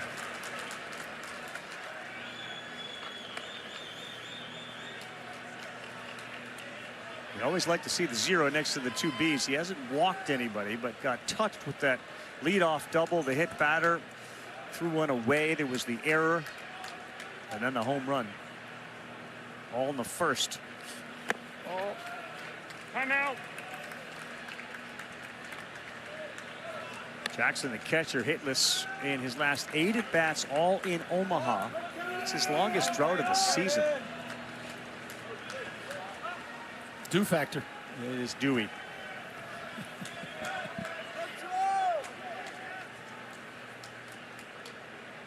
Aoki wants to get one on the ground. Turn 2.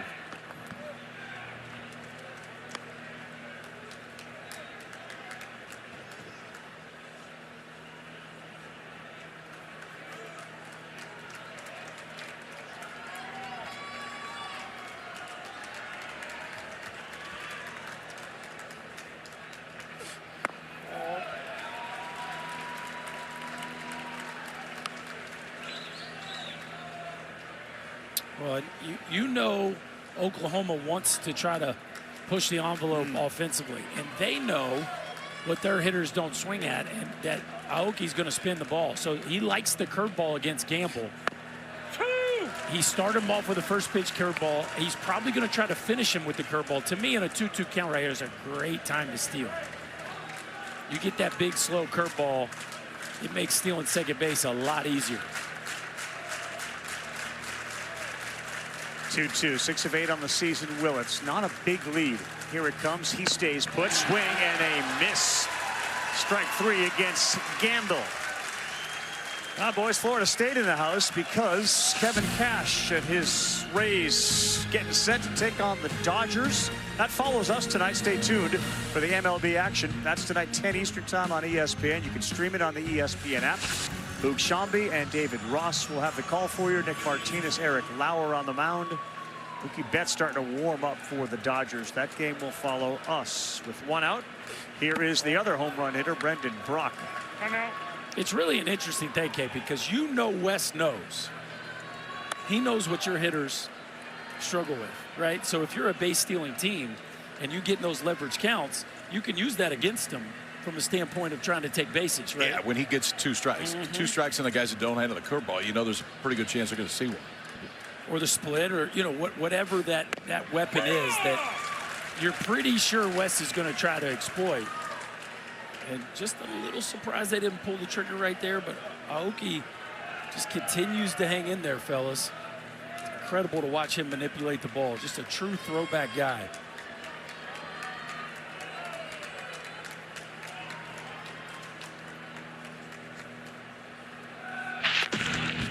Wes Johnson's sister, I mean, he looks like an orchestra conductor sitting behind there, you know, like, okay, let's get things going. Navigated his team to a program-tying 52-win season so far. As Brock gets ready for the 1-1. Willits faked, and that is in there for a strike. It's 1-2.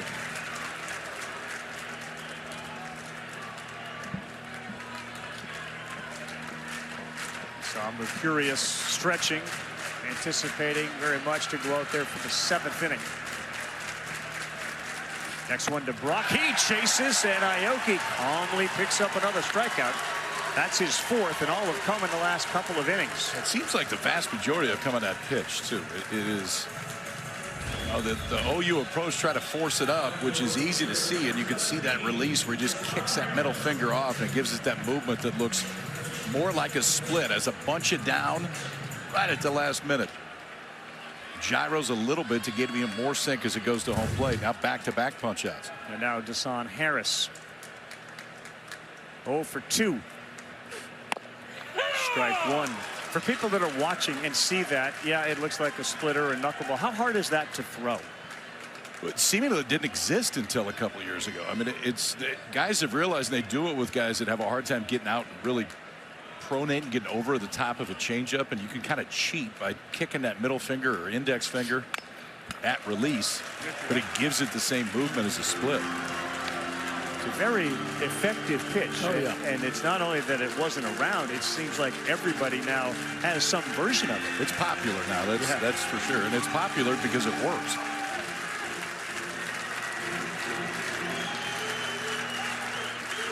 Dogs fans, they want to get back up, and they want it only to be 4-2. The next one to Harris. On the ground, right at the first baseman. Hudson is there to smother. Couple of strikeouts. They work around a single. Okay, boys, we're going to the 7th, and it is Xander Mercurius heading back out there to take the ball and get on the bump. His brother LJ, he may be called on soon to come on in relief. The Mercurius men center stage here in Omaha. Oh, big number 23 out there on the mound has shown he is up to the moment here in the College World Series. Less than 5 starts in his career. His brother has made significantly more starts, and they have switched positions with one now on the mound and the other coming out of the bullpen. And we very well could see one hand the ball to the other, but I'm not sure it's going to be easy to pry it out of this guy's hands. 6 or more in all 4 starts this season. As he moves to the 7th and continues to throw up and in 91 to start off Ryan Wynn. He'll be followed by Brandon Hudson, who's got a homer, Colby Branch, and if they get there, Ryan Black. 6, 7, 8, 9 in the order in the 7th.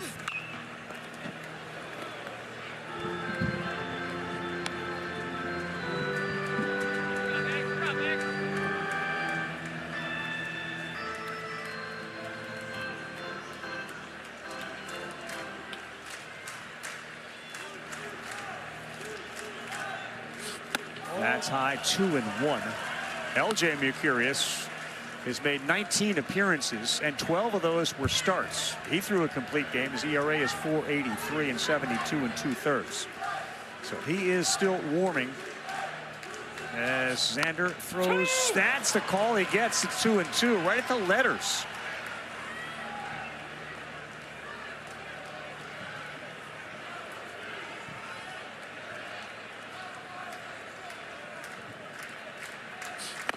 Right by him. Boy, down a perfect location as he works up and down and picks up strikeout number 8. Well, he found a little bit more velo, too, because the earlier fastballs in the count were 91, 92. Then when he needed it, reaches back, goes 94, bottom part of that zone.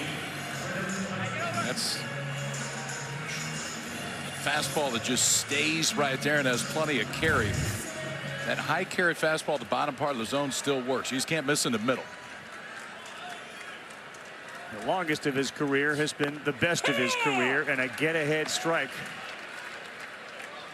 The 8 strikeouts tie a season high that he managed against Georgia Tech.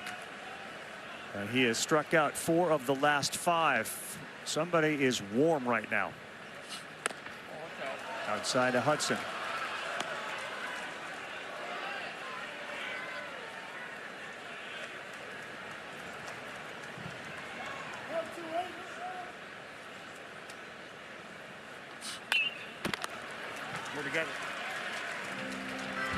It's been hard to come by from an offensive standpoint for the Bulldogs, but Brendan Hudson got a hanging splitty out over the plate and launched this sucker into left center field.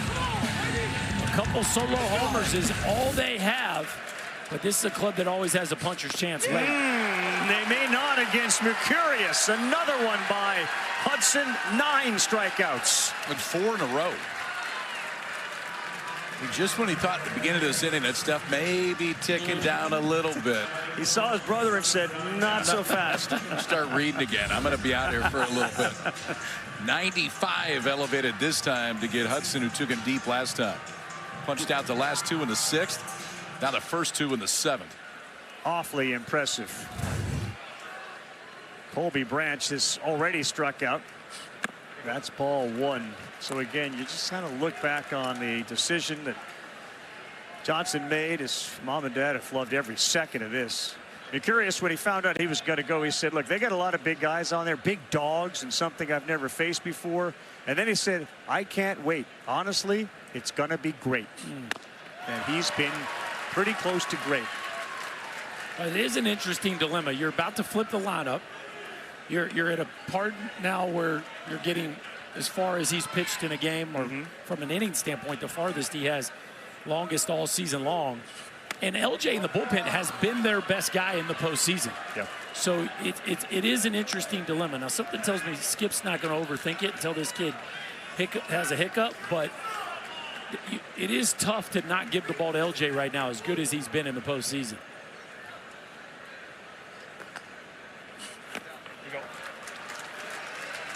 3 balls and 1 strike. He charted the Saturday game in which Court Rager was so incredible, and he was really impressed with Rager, another freshman, and how he was composed on the mound as he was watching him while charting. 3-1, not afraid, 3-2. And it's been heaters, boys. I mean, fastball after fastball. You're going to see another one right here. And usually what he's done here lately, 93, this could be the 95.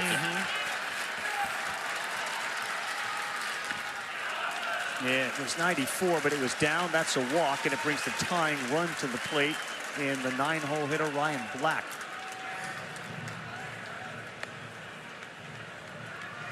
Just his second walk of the night against those 9 strikeouts.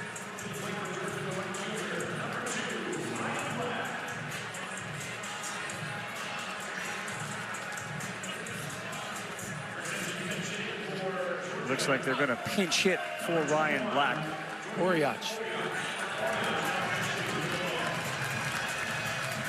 Big Jordy Oriach gets a chance to come in here and impact the game. And this is love this call. This is the embarrassment of riches that Wes Johnson has at his disposal. You got a guy like Oriach coming on who can tie this ball game up. A big physical hitter that has a chance to make this a brand new ball game if Mercurius makes a mistake. A 300 hitter with 7 home runs. At the knees of Oriach. And that's one, says Mom.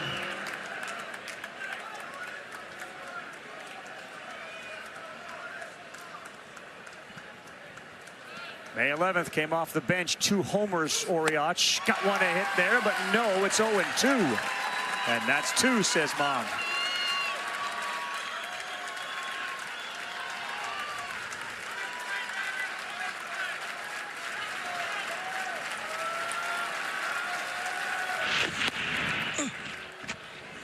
So often swing pass just tells you enough. And now take that fastball and push it up in the zone.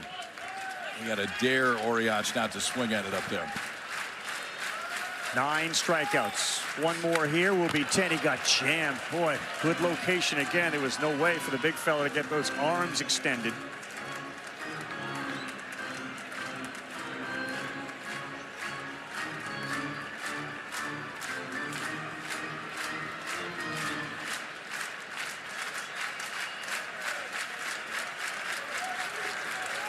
This is his 100th pitch, and he couldn't get it by him. Oriach spoils another. It's a good job catching up to those two, because the first 2 fastballs Oriach saw, he was late on both. Now he's been able to foul 2 in a row off. The last at 95. Did he go to off speed right here? I think he's showing something down. Away and another foul ball, and it's a steady diet of fastballs. Something off the plate and off speed. No intent to throw a strike 0-2, but something just to slow him down a little bit. Tremendous theater for Xander Mercurius and Jordy Oriach, a pinch hitter. They're down by 2. College World Series winner of this game improves to 2-0. And this ball is hit well left field, but it's going to stay in the park for Brock, and Mercurius wins another battle. And that is called stomping off the field and not looking at anyone. I ain't coming out. 4 feet over a board, if you like that. That was, in the moment, the greatest hit he's ever had. But we're watching the greatest show on dirt and one of the better performances, and we've seen a ton over the years, boys, on this mound. But here you got a freshman who is flushing one of the better offenses we've seen in a long time.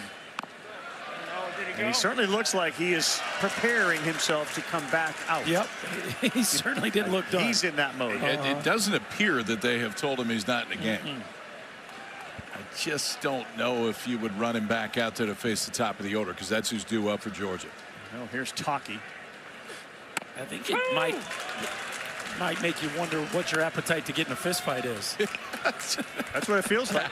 No, what it feels like is somebody else go tell him. That's when you grab somebody. You walk down there and tell him. Tell Xander he's done. Yeah. Boy, he fooled him badly. That's a strikeout at Taki. No one has told him that he's done. He's done the same routine that he has done every other inning. He comes and takes a couple deep breaths. He puts the heat wrap on his shoulder. One of the staff just came over, said, "How we're doing?" Oh, Skip just gave him the thumbs up. Skip's going to come down here and have a conversation. Okay.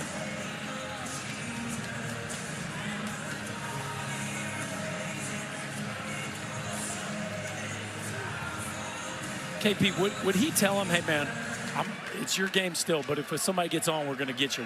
Would he tell him that, or does that put too much pressure on him at this point? I don't think he would say it in that spot. I think he's just checking to make sure there's some in the tank. And I can tell you this, if they cut half his arm off, he'd still tell him he's ready to go. Yeah. There's no way he's saying, "Take me out of the game." Well, you love the competitiveness, don't you? I mean, you love the fight.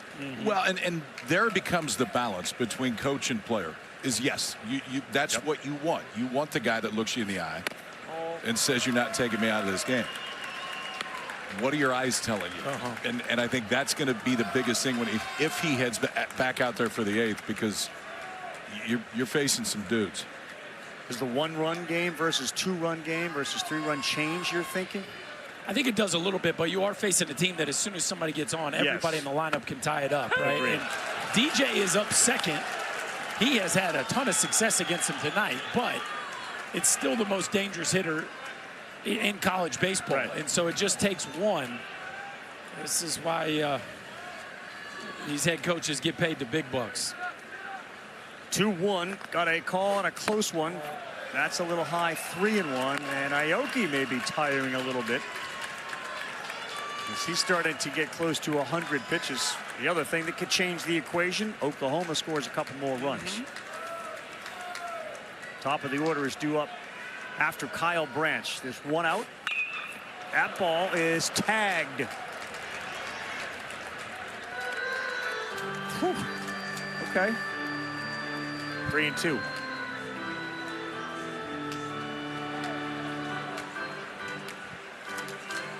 Scott Newman, the better defensive center fielder, is now in center field. Ryan Lujo has moved to right field. And here comes the 3-2. This ball is lifted to left, taking a few steps back, Ishikawa, and he is there, and that's the second out in the bottom of the 7th.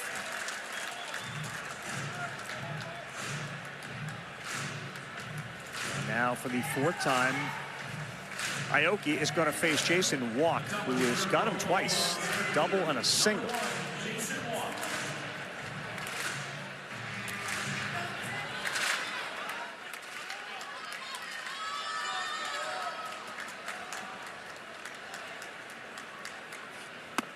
Oof, maybe his best breaking pitch of the night. That may be all he sees this time, too, because Walk's good swings have been on the fastball. The last time was that two-seamer out of way that he just filleted into left field and doubled off the right center field wall in the first on a fastball. Walk outstanding in center field with a bunch of highlight reel catches tonight. Shined offensively. Takes one down and in, 1-1.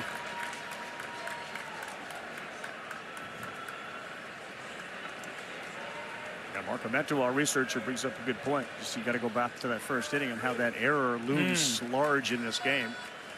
When Aoki went for a pick and Ryan Wynn apparently wasn't ready for it. He missed down there, 2-1.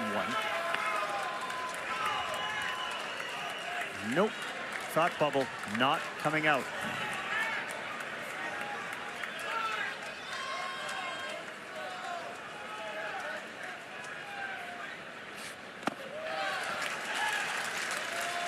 Yeah, just no telling how that inning plays out. But again, that is part of what the Oklahoma offense forces you to do. You're constantly concerned about the run game, throw a ball into center field, and it really is, it has. It's changed the whole complexion of this game.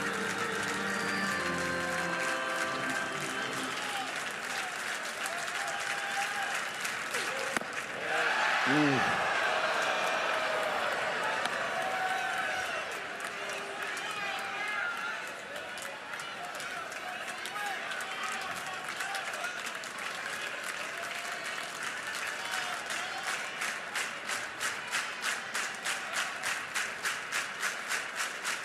Three-two, two down, bottom 7, 4-2 Sooners. Aoki delivers and he picks up a punch out.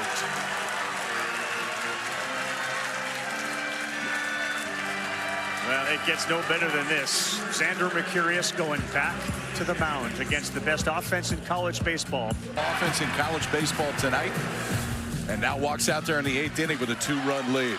102 strikeouts for Mercurius tonight. 9 strikeouts and 102 pitches. Phelps got jammed on one. Johnson is up, throws a seed over to first. That'd be a really, really good night. That would be a record. I mean, that would be spectacular. This is more pitches than he's thrown all year, though. Here are some really great notes that both Jeremy Mills and Lee Singer, our researchers, have provided. The last College World Series game where both starting pitchers threw 7 innings or more was game 13 in 2023 with a couple of guys you may have heard of, Rhett Lauder and Paul Skeens. Remember that one. That's what these two guys are doing. Here's Jackson down by 2. Challenged him, and this ball is launched to left field. And it is way out of here. Woo.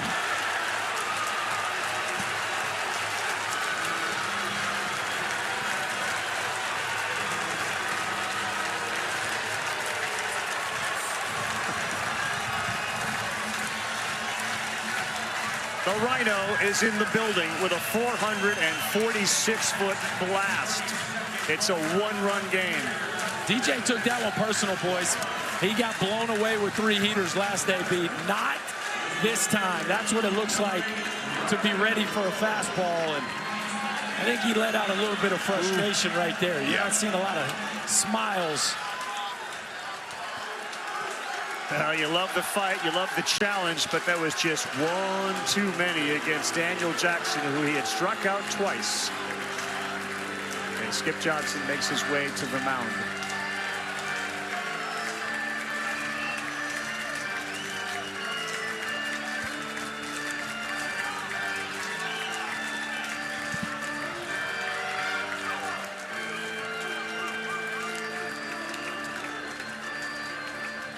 Xander will not be handing the ball to his brother.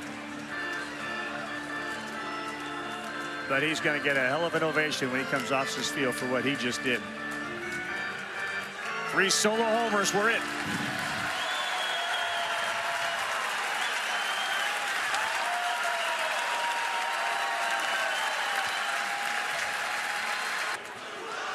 Xander, like the rest of us, going to watch how this game plays out. 1 out, top of the 8th, a 1-run game. Jackson Cleveland on his first pitch. A breaking ball lands in there for a strike.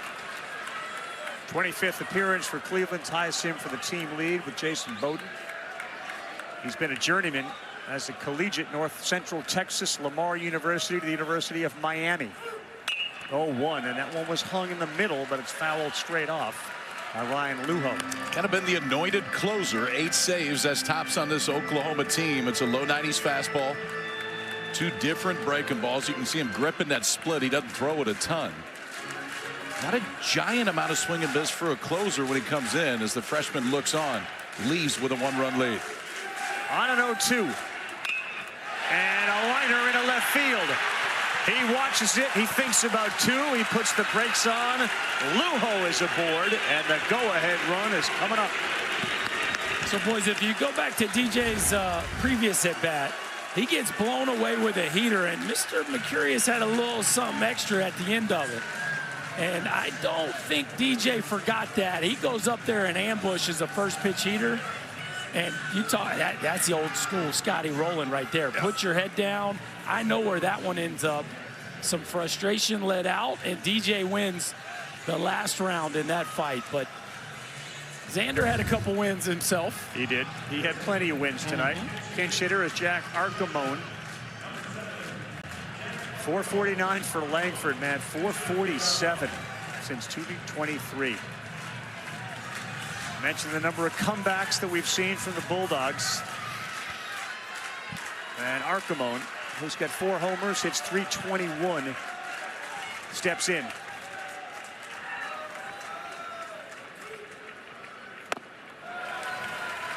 So they did this in the SEC tournament when Michael O'Shaughnessy was struggling. They gave Jack Arcamone a start, and he rewarded him with a really nice stretch of baseball. So even though he hasn't played a ton this year, he has been up in big moments. Good take for the kid from Trumbull, Connecticut, a Northeast player down in the Southeastern Conference. Arcamone bats with Lujo on first.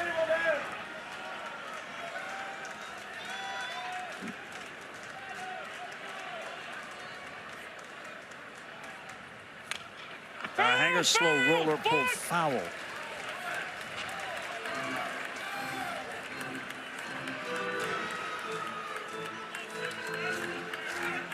Not too often in the 8th inning of a College World Series 1-0 game do you see a skipper pinch hit for his cleanup hitter. But Wes Johnson is just not scared. Pinch hit a left-hander for a left-hander. It wasn't like they were playing matchup here. They already had it. A little gut feel here for that guy.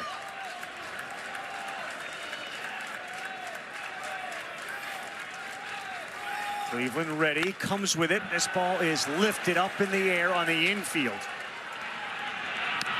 Second out. Good off-speed pitch, got him way out in front of it. For the latest news, insight, and in-depth analysis from the 2026 College World Series, We invite you to visit NCAA.com. It's your official online home for all NCAA championships.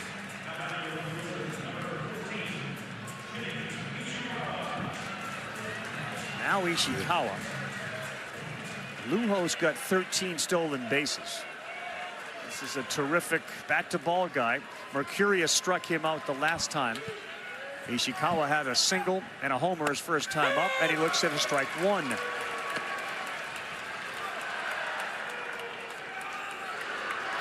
It's back-to-back splits right there from Jackson Cleveland. You can see Arkema when he came back in the dugout said, I don't know what pitch that was. Perfect location, 0-2.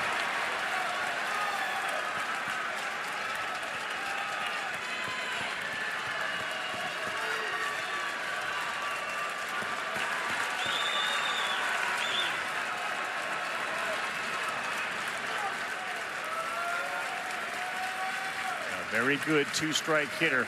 Ishikawa, the same as that last plate appearance where he checked the first one. He couldn't check the second. Well, your legs are your brakes when you're trying to put the brakes on a check swing. And Ishikawa gets in his legs so much, he ends up in the splits. Look at, you got to use your legs to try to hold that bat back. And, man, he is fun to watch, isn't he?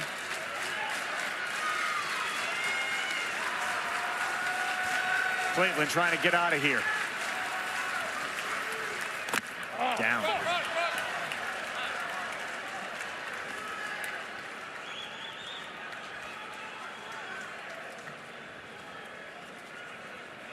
That one caught Kevin Sweeney Yes, in the did. hand, maybe? Yep.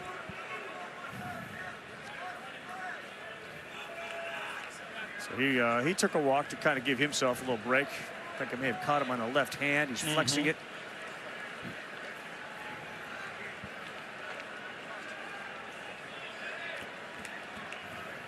.447-foot home run off of that guy. And the wheels are spinning in everybody's head right now.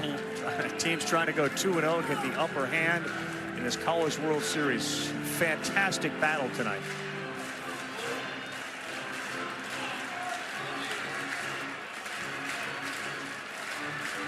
In one of the best offenses in college baseball from Jump Street all season long. And Ishikawa has been one of the better hitters on this team.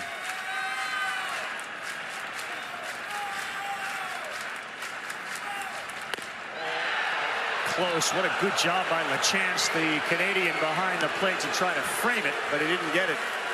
Now back to the split.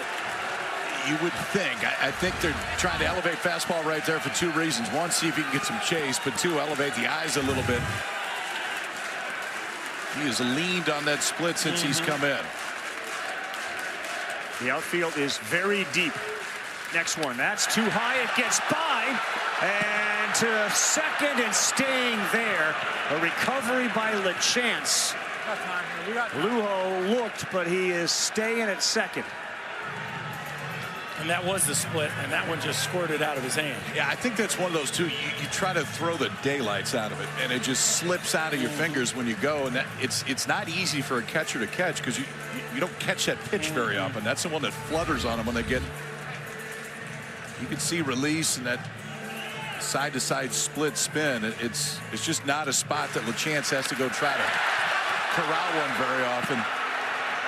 I don't know how you can see this, or if you peek him when you run it, you got to tell me. But if Luho saw it and was full speed, he had a chance. Yes, yeah, he did. Do you take that chance there? Probably not. Probably not with 2 outs. No.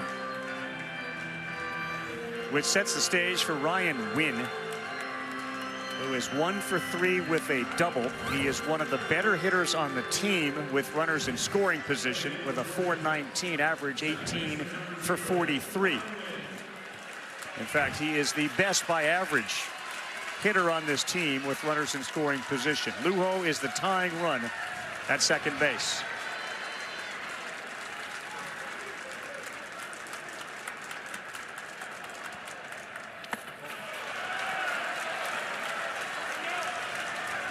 One that sailed to the backstop, one that comes up well short. The conviction you saw from Xander Mercurius, don't necessarily feel it right now from Jackson Cleveland on the mound. Well, it's such a different look. You went from power stuff to a guy that's really just trying to kind of trick you with his splitter.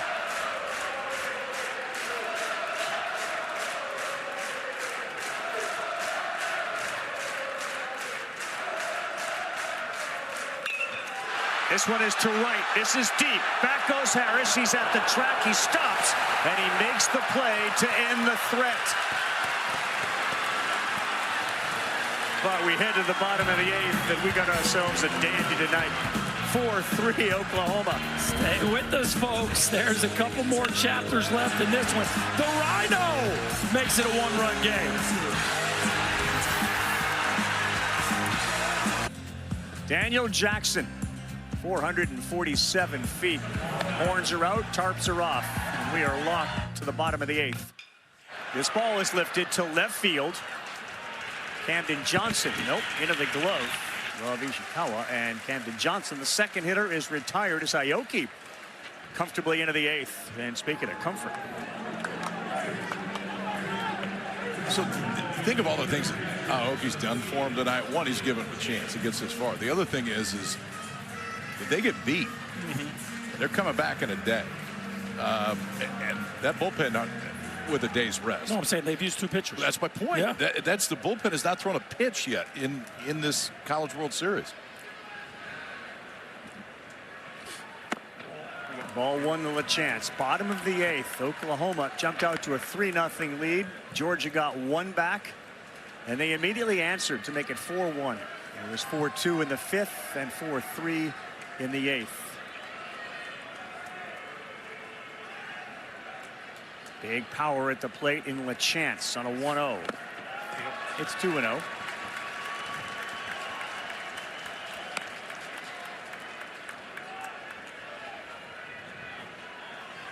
So Wes Johnson, he went to Archimon. That didn't work. He had Wynn up, their best hitter, with runners in scoring position. That ended the inning. 7, 8, 9 are due up in the 9th for Georgia. LaChance, big swing and a breeze by. It's 2-1. That's been the key to the night for Aoki, is that pitch. Just the ability to throw that kick change when he wants to in any count. And he's got a lot of swing and miss on it.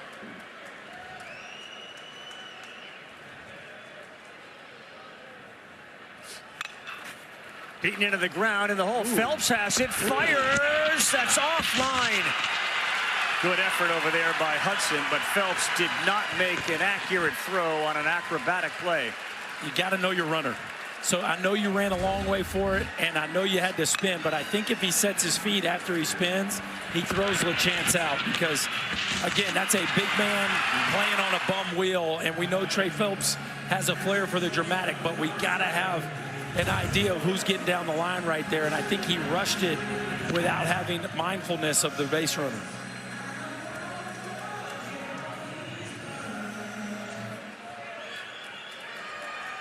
And now the dangerous Jackson Willits, a homer and a single tonight. They could use some insurance, up by 1 against Georgia. Underneath it and back out of play. This was the first one. This wasn't 447 feet, fellas. No, but it was enough. How about 380 feet, just over the right center field wall. A sinker that didn't sink.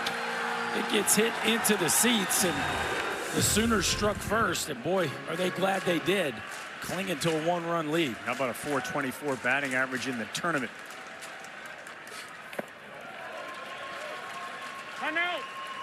Just a really good player.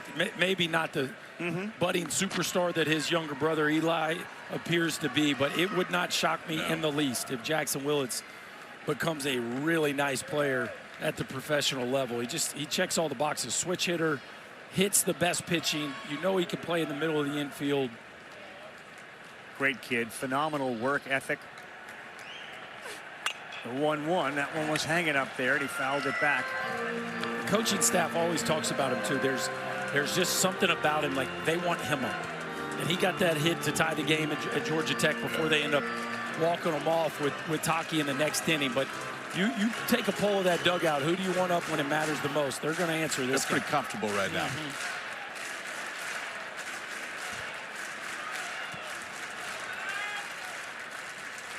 The 1-2. And he hits it line in a corner. It goes. And LaChance on that bum leg will not be able to move. Boy, it was hard to watch him get to second after he ran hard to first. But another big hit for Willits, his third of the night. It's first and second. I'm just a little surprised with pitch selection right there. I mean, they go fastball and it's center cut. I mean, obviously it's a much easier pitch for Willis to handle right there. But that kick change has been so good, and you know, with the chance, you're not taking any chances right there. Just put the brakes on, stand at second base. But OU's got something going here in the 8th. Does Skip Johnson think at all about pinch running? You do have Brendan Brock, another great catcher on your roster. And, you know, you are already have the lead, right? So you put a pinch runner in at second base, you potentially go up 2, and you play the best defense you have left with Brock behind the plate and put somebody that can run out and left. It's certainly a thought. And how much longer does West leave Aoki in with 114 pitch on the way? Gets away. LeChance cannot take that chance. And he retreats to second, but it's 2-0.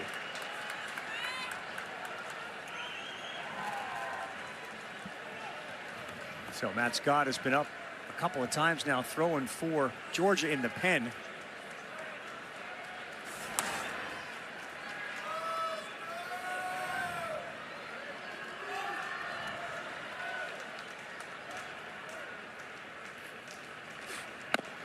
That one has landed.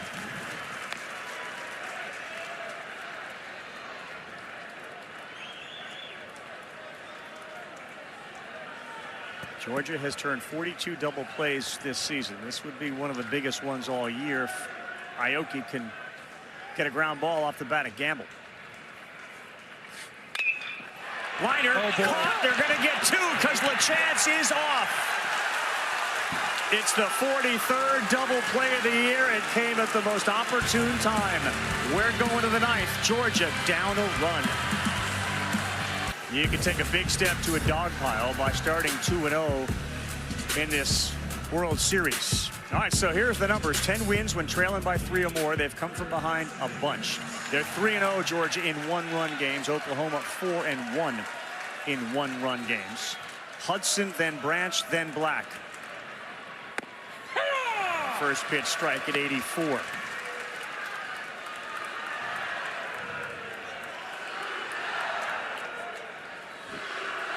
A solo home run that came in the 5th. Feels like if you're Georgia, you can pretty much eliminate the fastball right now. I mean, it is off speed. It's changeup, splitter, curveball right there. The fastball's been more show me to this point as opposed to anything that he's trying to get somebody out with. 2-1.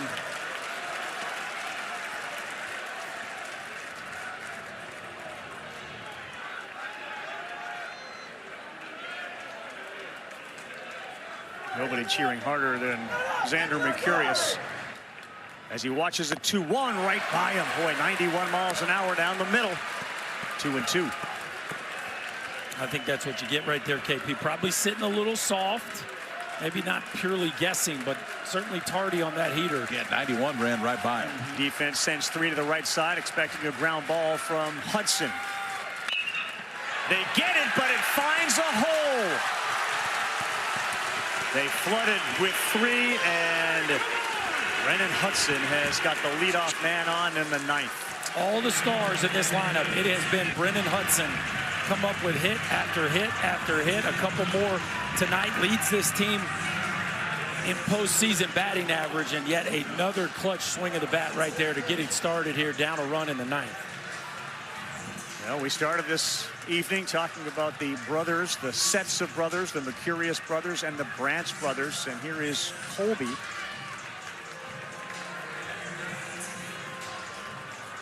The Branch parents, obviously with rooting interest on both sides. And shirts to reflect that, Carey and Rusty. We got to get a pinch runner here. Yeah, it looks like it.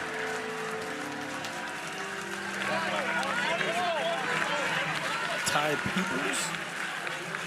It is Ty Peoples who is going to be a pinch runner for the Georgia Bulldogs. Check the numbers on Peoples. He is 3 for 3 in stolen bases. You letting Branch swing here? Yes. Yeah, that's who Georgia is. They're going to do what they do. Yeah, they got 2 sack bunts all year. I don't think they're going to get their third one here. So Peoples with the lead at first. Not going. Strike one.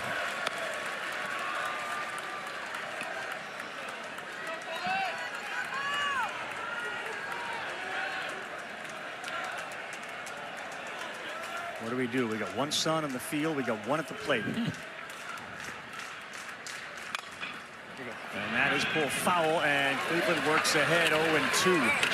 He got away with one right there. That was a split that was sitting middle. And Kobe Branch just came right over the top of it. And he throws that split a ton to lefties. He has not thrown it nearly as much to right-handers because the outcome hasn't been nearly as good.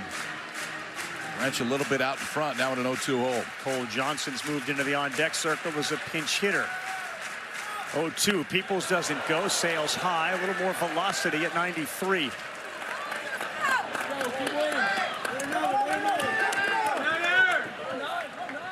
There's some power in Branch's bat, 19 home runs, 18 doubles, 58 runs batted in. Another one that was hung, nearly got him on that left elbow. Gotta be careful. Gotta be careful. I think the mindset was to stick that elbow out a little bit, and he made the right decision just at the last minute to peel it back.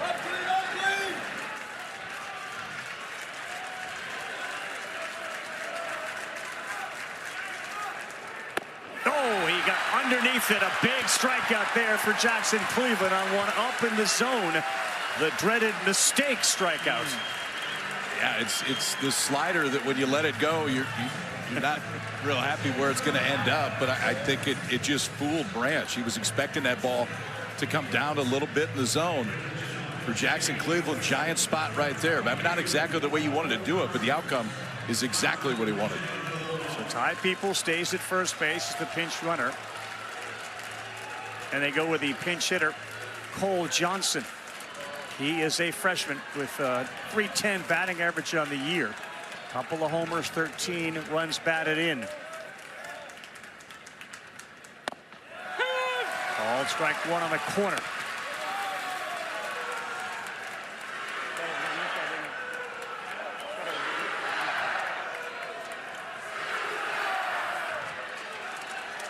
Peoples in there to steal or just to be the faster runner?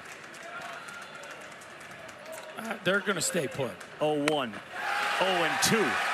Yeah, I don't think they're going to try to force the issue, but they do need somebody to score on a double.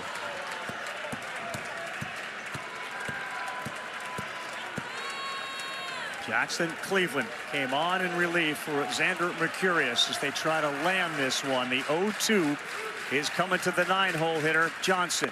That's a little outside, 1-2. Like the intent. I mean, that last fastball was up. The Johnson swung right through. They tried to go right back to it. That one just too far off the plate to get an offer.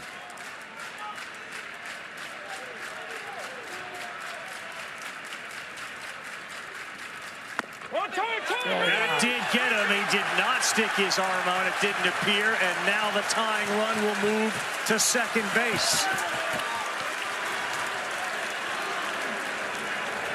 Did you see any effort to throw your arm in front of that? No, I didn't. For me, live, I just saw him turn it in. Doesn't look like Oklahoma's going to challenge. This just looks like a legit move away from the ball. Yeah, his arm's coming back in closer to the body. And that is a huge miss right there. That's the first time today since Cleveland's come to the ball game that he's thrown 3 straight fastballs. And that last one they missed with. Yeah, it looks like they're reviewing it.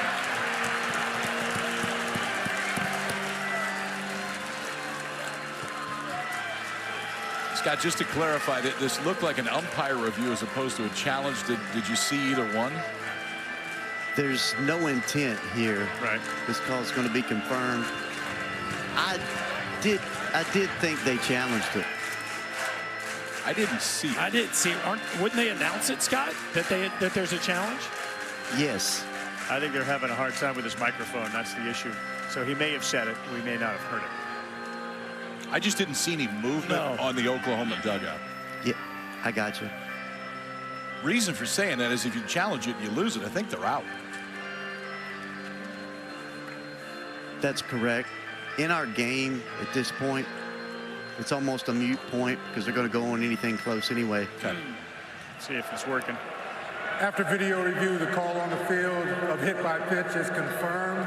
Oklahoma loses the challenge. They have one remaining. All right, boys and girls, we are now set to have the enigmatic and full of flair Trey Phelps step to the plate for Georgia. Johnson is going to come out.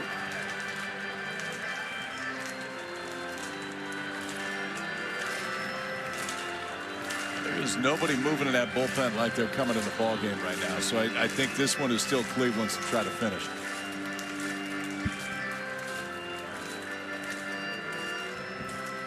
So Phelps, who has got a hit tonight, but is mired in a slump. The last one was a ground ball in the third. The hit was a single, which sometimes can get a guy out of it. But he's been really good all season, like this team has, with runners in scoring position. And the biggest run out there is at second base. He's a .350 hitter with runners in scoring position. Look, if you're Wes Johnson, I know you'd rather have the lead, but you got Phelps and DJ up with the game on the line in the ninth. I think you'll take your chances with this scenario. And two guys on. I mean, it's for this offense that when we talk about them, those are the two guys you talk about first. Those are the two guys you're going to see right here. Now, similarly, a ground ball. Phelps is very fast. He's a difficult guy to double up. So we're going to get a big offensive timeout on the first base side. What's the conversation here? They're going.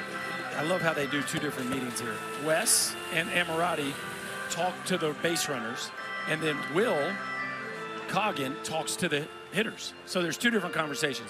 What are we going to do with the ball in play? What are our reminders? Freezing on a line drive. Right. We're talking about the outfield depth. We're talking about the chances. Who can throw in the outfield, all that kind of stuff. And then Coggin is going over. You see Branch in the middle of that too. Who is this guy? What does Cleveland have? What's he trying to get us out with? I think a big part of that, especially the base runner at second base, is reminding them of the outfield arms. Yes. Like you said, just make sure you know, like, this is where we got a better chance to go. And that outfield, if it holds true, is playing pretty deep all the way around. So the stage is set for Phelps, who has been the middle of so many big moments for them this year. First one called strike one. You said it, KP. Brendan Brock has no thoughts of throwing anybody out in left field. I mean, he is playing behind normal depth. Yeah. They are playing to not lose the lead more so than allowing the game to be tied up. Peoples leads off second. He's the pinch runner, and the 0-1 to Phelps. Got one to hit, and it is pulled foul. And again, Cleveland has worked ahead. He finds himself 0-2. With Daniel Jackson, the likely Golden Spikes Award winner, the Buster Posey Award winner. He's won them all. He's got a homer that traveled 447. Will they get a chance to get him up?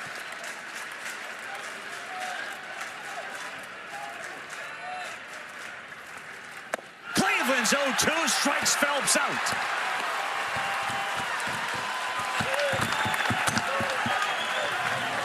And here comes the man who has put up historical numbers in this 2026 season. Daniel Jackson to the plate.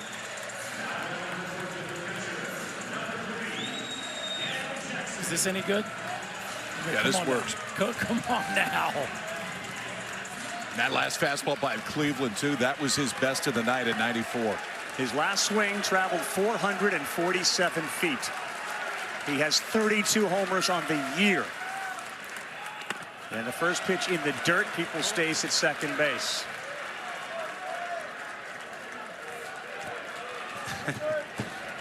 Here was the starter, Xander Mercurius, who was fantastic. Jackson with 87 runs batted in.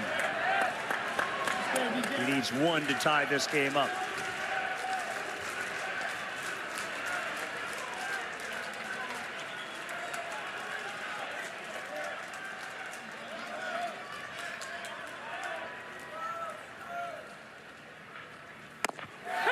That's a good pitch. You thought about it. Had some late break, and it's in there for a strike. Well, it's a good pitch and a great take. Yep. That's not the one DJ's hunting. He's trying to get something up and out over the plate that he can hit in the gap or get in the seat. So beautiful take right there, and a well-executed breaking ball at the bottom of the zone.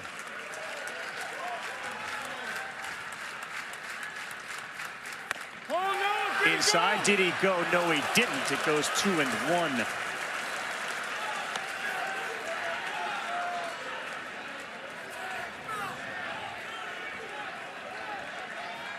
They all know they are enjoying something very special here at Charles Schwab tonight. Cleveland is ready. Oh, he hung one, and this ball is lifted to center field. It is not deep. It is called by Watt. He's there to make the play. And the Sooners and Mercurius survive and move to 2-0 with a 4-3 win. What a game, boys. What a game. Can't ask for much more than that one, can you? I mean, we had homers, we had drama, we had star performances on the mound, and ultimately, the Sooners stay red hot. And they do it again with the long ball. They do it again with the long ball and a freshman arm that did some things tonight that was never done in his career. First on that list is he got his first career win. He gets his first career win here tonight, works into the 8th inning, and was outstanding. A 9-0 win over Alabama, which was their 7th shutout of the season, and a 1-run win over Georgia, 4-3. The other times that they started 2-0, they reached the championship game.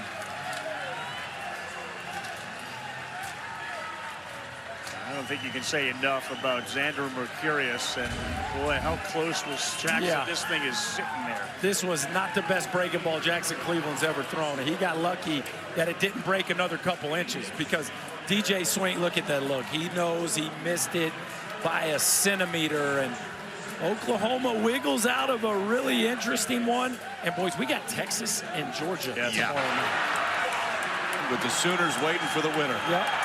And you got to get them twice. Gonna have to beat Oklahoma twice. Gonna have to beat Carolina twice. Heck of a job. He stuck with Xander Mercurius as long as he could. He didn't go to his brother, but he went to that guy who picks up his 9th save of the season. And he does it against one of the best hitters we've seen in a long time. Can't wait to hear what Xander Mercurius has to say. We'll find out right now, KB. Xander, congratulations. You held one of the most powerful offenses in the country to just 3 runs. How'd you do it? I mean, I didn't do it by myself. I know that. So, I mean, Dane LaChance back there called a great game. Skip Johnson called a great game. Everybody called a great game. And I'm just glad I got the opportunity to go out there and, just do my stuff, We saw the emotion from you. There was a period there in the 7th inning, 4 straight strikeouts. What were you feeling deeper into the ball game? Honestly, I just knew I had to lock in, do it for my team. These offense, they put up 3 runs early, and I'm just happy they gave me the run support to go out there and pitch freely. Your first win comes in the College World Series. I watched you walk off, and you looked up into the crowd with a standing ovation. What does this moment feel like? I mean, all I have to do is just take it all in, man. It's honestly surreal. I got to do it in front of all these people, and I'm just so happy, that my team was able to do it, pull it off, and Cleveland come out the pen and finish it off for us is great. I know you can't see it, but your mom is in the stands right now. There's tears in her eyes. She gets to watch you. We didn't get to see Big Brother today, but to do this as a family, what's this meant? It means the world. It means the world. I mean, I can't really say anything more. They raise great kids, and I'm just happy. Don't forget about my sisters. My sister's out there too. But, I'm just happy they're able to come out here and watch me play and watch my brother play. Congratulations. We'll see you in a couple days. Thank you. Thank you. Ravi. Thanks, KB. Yeah, what a moment for Mom Christina, Dad Neil. They were there. Of course, his brother LJ. He just missed. They're going to have another chance, but they just missed. Georgia, guys, went 0 for 12 with runners on and 0 for 3 with runners in scoring position. And you stick there with Christina for a moment, and Xander Mercurius, a career night. Longest outing of his career, 7 1/3. Most strikeouts in his career, 9. And as good as he's been, that was career win number 1. How you like that on your resume for your first career win? They're just doing stuff that you can't predict. That's where Oklahoma is. Their whole postseason story, the offensive explosion. They've won back-to-back game with freshmen. And what else can you say? But they are on a serious run. Well, and it's kids that as the season went on, they got more confidence in. But if you looked at Mercurius's numbers this year coming in, he had a 5.8 ERA. Yes. I mean, there wasn't now the stuff doesn't tell you that. The stuff that we saw tonight is not 5.8 ERA stuff. But he also, man, he was fearless. Absolutely fearless. And every single pitch was thrown with conviction. Even after he gave up 3 home runs, nothing changed. Give Jackson Cleveland credit, man. I mean, he wiggled out of some. Don't get me wrong. Georgia left 2 on in the 8th, left 2 on in the 9th. They had their chances late, just couldn't push them across. You do wonder if some of those late season starts, postseason starts, in talking with Skip this morning, seemed to help understand what Mercurius was all about. You know, he got that identity, and I think we really saw who Skip knew had the ability to do what he did tonight, because that guy right there challenged every single hitter. Yeah, well, these guys feel bulletproof right now. They've run through the gauntlet. What else can the game present them that they don't feel prepared for? Now they have an off day. Now everybody's rested up and ready to go, and Texas and Georgia are going to have to battle it out to see who gets a chance to try to beat the Sooners. They got to beat them twice, and this team, boy, do they have a lot of momentum. There's a feel about them. Yeah. There is a feel about them. There is a feel about them. I got a feel about tomorrow night, too. Tomorrow night's going to be pretty good. You put those two together, one goes home, one plays on. We got a fun evening tomorrow night, boys. We do. We'll start things with West Virginia and Troy tomorrow at 2 Eastern time on ESPN. 16 seed West Virginia and Troy in an elimination game. Mercurius was crazy good tonight. Both teams put on quite a show. The College World Series, the greatest show on dirt, delivers again.